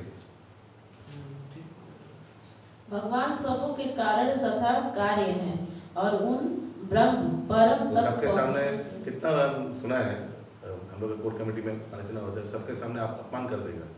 आप अभी भी नहीं छोड़ा, सोचिए सबके सामने कितना चोट लगा उसको, मैंने 100 जूता मारने से भी ज़्यादा उसको चोट लगा। हाँ, अभी तक नहीं छोड़ा। हाँ, हमने देखा आप उधर भी जाके भी चाय पिया। हाँ, आपको लेकर के भरोसा करके आपको शपथ करके लेके गया ना, अब वहाँ भी जाके क्यों चाय पिया? तो मन हट जाएगा। हाँ, बाप रे बाप। हमारी एक कजन है, फोन में ही भगवान के बारे में बोलते थे। एक बार ग्रुप के साथ मायापुर लेके गए, उसके बाद से इतना नॉन वेज खाती थी, हम 4 नियम 16 माला ही शुरू कर दिया। लेके मायापुर से लेकर आए, तो 10 साल से अभी भी ऐसे ही है। हम एक जन को ले जाके दौड़े थे भक्ति वीर से प्रभु, उनका छूट गया, लेकिन उनको भी हम चाय पीते हुए देख लिया, उनका वीडियो बना लिया। तो ग्रुप के साथ चाय पी रहे, फोटो खींचते हैं कि क्या हो रहा है। उनको इतना इंसाइट फील हुआ कि वो बोले कि आप ये वीडियो लिए, मतलब आप दिखाएंगे सुनना माता जी को हम क्लास में। कोई नहीं किसी को जाते हैं, पर वो चाय पीते हुए बहुत फोटो उनको खींचते कन्विंस हैं। किया गलत बात है। हम नहीं दिखाएंगे। अब पता चला कि गलती कहाँ था। हाँ, छोड़ देना चाहिए था वो। नेचुरली अच्छा चीज़ दीजिए ना, व्यक्ति को अच्छा चीज़ दीजिए। ये चाय छोड़ना कोई बड़ी बात है क्या? हाँ, हम लोग बंगाली परिवार में जन्म लिए, हम लोग नॉनवेज, अंडा, डीम, चिकन सब कुछ छोड़ के, तो वो छोड़ दिए, लोग छोड़ देंगे ऐसे। लेकिन फोटो खींच के दिखाना ग्रुप में गलत है, वैसे नहीं करना चाहिए किसी का अपमान। हम ऐसा नहीं, हम लोग भी बहुत कुछ किया, कितना लोग भाग गया। हम लोग अपना मित्र को इतना फ़ोन किया आने के लिए क्लास में कि वो हम फ़ोन उठाना बंद कर दिया। तो बहुत हुआ है ऐसे, सब करता है, सब उत्साह से होता है। सब भक्ति में आने का उत्साह रहता है पहले बहुत। कभी अगर आपने अच्छा चीज़ चखा, आपका आदत रहेगा कि ये परिवार, सोचिए आप कहीं दार्जिलिंग गया, वहाँ जाकर सोचिए कोई एक पर्टिकुलर कुछ एक अच्छा फल देखा, आपने खाया, क्या टेस्टी प्याले वाला ड्रैगन फ्रूट, सोचिए फॉर एग्जाम्पल, और 10 पैक कर दीजिए, क्यों? हाँ, सब कुछ खाएंगे, देखो देखो देखो। हाँ, तो कोई बोला नहीं हम खाबो ना, सोचिए कोई बोला अरे तुम्हें खेते ही होगे। वो तो ये स्वाभाविक है, ये उत्साह पहला रहना स्वाभाविक है। यस, आगे माता जी। भगवान सबों के कारण तथा कार्य है और उन ब्रह्म परम तक पहुंचने के लिए भक्ति योग अपनाना पड़ता है, क्योंकि भक्ति भी परम है। इसकी पुष्टि स्वयं भगवान ने भगवत गीता में की है कि मुझे भक्ति के द्वारा ही समझा जा सकता है। गीता में अपने उपदेश के प्रारंभ में ही भगवान कृष्ण अर्जुन से कहते हैं, चूंकि तुम मेरे भक्त हो अतएव मैं तुम्हें इन रहस्यों की शिक्षा दूंगा। वैदिक ज्ञान का अर्थ है अंतोतगत्वा परमेश्वर को समझना और उनके धाम में प्रवेश करने की विधि है भक्ति। सभी प्रमाणिक शास्त्रों ने इसे स्वीकार किया है। ज्ञानी लोग भक्ति योग की उपेक्षा करते हैं और दार्शनिक खोज में अन्यों को परास्त करने के प्रयास मात्र में वे भक्ति भाव उत्पन्न नहीं कर पाते। हरे कृष्ण, समझ में आया अगला सेंटेंस? बस यही रखते हैं, तो हर बारी में बाकी चीज़ भी दिमाग में जाएगा नहीं। एक बार पढ़िए फिर से लास्ट वाला सेंटेंस। सभी प्रमाणिक शास्त्रों ने इसे स्वीकार किया है। ज्ञानी लोग भक्ति योग की उपेक्षा करते हैं और दार्शनिक खोज में अन्यों को परास्त करने के प्रयास मात्र में वे भक्ति भाव उत्पन्न नहीं कर पाते। मेन मतलब कि दार्शनिक लोग बस खोज में अपना समय निकाल देते हैं और मेन उद्देश्य ज्ञान लेकर दूसरे को परास्त करेंगे, दूसरे को परास्त करेंगे। हम दिग्विजय पंडित है, हमको सब शास्त्र मालूम है, हमारे साथ तर्क करो। रूप गोस्वामी को बोला, हाँ, रूप गोस्वामी को जाके बोला हमारे साथ हम दिग्विजय पंडित, हमारे साथ भी तर्क करो, नहीं तो साइन करो। रूप गोस्वामी ने क्या किया? तुरंत साइन कर लो, गेट लॉस्ट, जाओ भागो, इसको दिखाओ सबको। फिर वही है, तो दार्शनिक होने का, इतना पंडित होने का, इतना शास्त्र अध्ययन करने का मेन उद्देश्य क्या था? लोगों को दिखाना कि देखो मैं कितना जानता हूँ, देखो मैं कितना जानता हूँ, मैं कितना श्रेष्ठ हूँ। तो भगवत गीता क्लास में बोले थे ना कि सबको पैसा का ही भूख नहीं रहता, किसी को अपना इमेज का और फेम का भी भूख रहता है, तो वो उस स्तर से ऊपर वाला आदमी है। हाँ, याद नहीं है क्या बोला था? तो ज्ञानी लोग भक्ति योग की उपेक्षा करते हैं। हाँ, ये वक्त हो गया, क्या फायदा? उपेक्षा मीन्स वो उसमें ज़्यादा इंटरेस्ट नहीं लगता है। उपेक्षा नेगेटिव है। Actually they are not more interested in becoming a devotee, they are more interested. पढ़ो भगवत गीता भी पढ़ लो, क्यों? शाम को जब अड्डा होगा पारा में तो हम कुछ बोल पाएंगे फ्रेंड्स लोग के सर्कल में, हमको भी आता है। अरे भगवान हमारे क्लास में 2012 में एक क्लास का एक मेंबर था, बंगाली भक्त था, बांग्लादेश था, उन लोग का स्कूल में ना भगवत गीता पढ़ा, कुछ कुछ स्कूल में भगवत गीता पढ़ाया जाता था ना, वो पूरा 700 श्लोक कंठस्थ था उनका, और सचमुच कंठस्थ था, सचमुच। हम लोग कुछ भी पढ़ाते थे ना, सोचिए अभी पढ़ा रहे, वो पूरा बोल देगा, पूरा श्लोक बोल देगा, ऐसे था कंठस्थ। लेकिन हम लोग क्लास के बाद पूछते थे, लेकिन 4 नियम पालन नहीं कर रहे हो तुम अभी भी, 700 श्लोक मालूम है, 4 नियम पालन नहीं कर, माला जब भी नहीं करते हो, भगवान कौन है मालूम नहीं? बोले भगवान सुप्रीम है। बोले हाँ, कौन है? कौन है? सुप्रीम है, एकदम सुप्रीम। सोचिए इतना क्लैरिटी भी नहीं है, 700 श्लोक ऐसे रट्टा मार के रखे हैं, यही होता है ज्ञानी। तो इसको क्या ज्ञानी बोला जाए? एकदम ज्ञानी का एग्जाम्पल। उद्देश्य क्या है पता नहीं। हाँ, लेकिन ज्ञानी बोल रहे, ज्ञान योग नहीं बोल रहे। ज्ञान योग माने वो जान के रख दिया है बस, शो मेन उद्देश्य है how great I am, please see how great I am, यही, और कुछ उद्देश्य नहीं है इंद्रजित नहीं। इसलिए भक्ति योग को उत्तम माना जाता है। हाँ, ये ज्ञान के माध्यम से अगर कोई भक्ति के प्रयोग, जैसे जैसे निर्विशेषवादी नहीं, भक्ति के मार्ग में है निर्विशेष, वो भगवान को निर्विशेष मान रहे, लेकिन भगवान तो उसको मान रहे, कम से कम नास्तिक तो नहीं है, भगवान को तो मान रहे, ठीक है, उनके हिसाब से भगवान निर्विशेष है। वो भजन कीर्तन कर रहा है, जो जोड़ने का प्रयास कर रहा है, भगवान को प्रसन्न करने का प्रयास कर रहा है अपने तरीके से, उसका ध्यान करके। तो निर्विशेष लोग ध्यान करते हैं, कहाँ तक पहुँचते हैं? ब्रह्मज्योति तक पहुँचते हैं। ब्रह्मज्योति तो भगवान का धाम ही है ना? आप चार्ट में देखिए, वहाँ तक तो ठीक है। लेकिन प्रभु वहाँ से भी फिर आना पड़ता, अज्ञानता है। मायावादी को शून्यवादी बोल सकते हैं। एक्चुअली मायावादी ना, शून्यवादी होते हैं। निराकार देखिए बहुत मायावादी कॉन्सेप्ट जो है, ये प्रभुपाद जी ने अलग अलग जगह में अलग अलग इस्तेमाल किया, लेकिन इन जनरल मायावादी, शून्यवादी, निर्विशेषवादी, निराकारवादी क्या है? मायावादी है जो सोचता है कि भगवान माया में पड़ गया है। भगवान है तो निराकार, लेकिन भगवान एक शरीर, एक मनुष्य शरीर लेकर आते हैं और लीला करते हैं और माया में पड़ जाते हैं, लेडीज लोग के साथ डांस करते हैं, माखन चोरी करते हैं, माया में पड़ गया। हाँ, क्योंकि लेकिन ऐसा है क्या? भगवान क्लियर करते हैं, अवजानन्ति माम मूढ़ा मानुषीं तनुमाश्रितम्। जो मूर्ख लोग है वो सोचता है कि मेरा जो मनुष्य का शरीर लेकर मैंने आश्रय किया है तो मैं माया में फंस गया। ऐसा नहीं है। जन्म कर्म च मे दिव्यम, मेरा जन्म, मेरा कर्म, हर एक चीज दिव्य है, भगवान क्लैरिफाई करते हैं। तो ये है मायावादी। मायावादी सोचते हैं कि भगवान माया में पड़ गए, एक्चुअली खुद ही माया में है। और शून्यवादी क्या है? वो सोच रहे कि हम लोग सब शून्य में विलीन हो जाएंगे, निर्वाण, बुद्धिज्म, हम लोग ये जीवन अंत जीवन होना चाहिए, शून्य में विलीन हो जाना ही जीवन का परिपक्वता है, मुक्ति में ठीक है। ये हो गया शून्यवादी। और थर्ड है निर्विशेषवादी, यानी निराकारवादी, मोरलेस सेम। इन लोग भगवान को मानता है, लेकिन आकार नहीं है भगवान का, यही मानता है कि God has no form. What is light? Light भी नहीं, गॉड हैज नो फॉर्म। कोई ज्योति बोलता है ब्रह्म ज्योति, ठीक है, लेकिन point is God has no form. In fact light also has some, आप देख सकते हैं लाइट को, गॉड को आप देख नहीं सकते हो उनके हिसाब से। उन लोग, हम लोग का निंदा करता है कि आप लोग मूर्ति पूजा करते हैं, ऐसे एक्सेप्ट कि आप लोग अपना फैसिलिटी के लिए मूर्ति बनाए, नहीं तो आप लोग ध्यान नहीं कर सकते। रिकॉर्डिंग तो बंद करो, लेकिन देखिएगा तो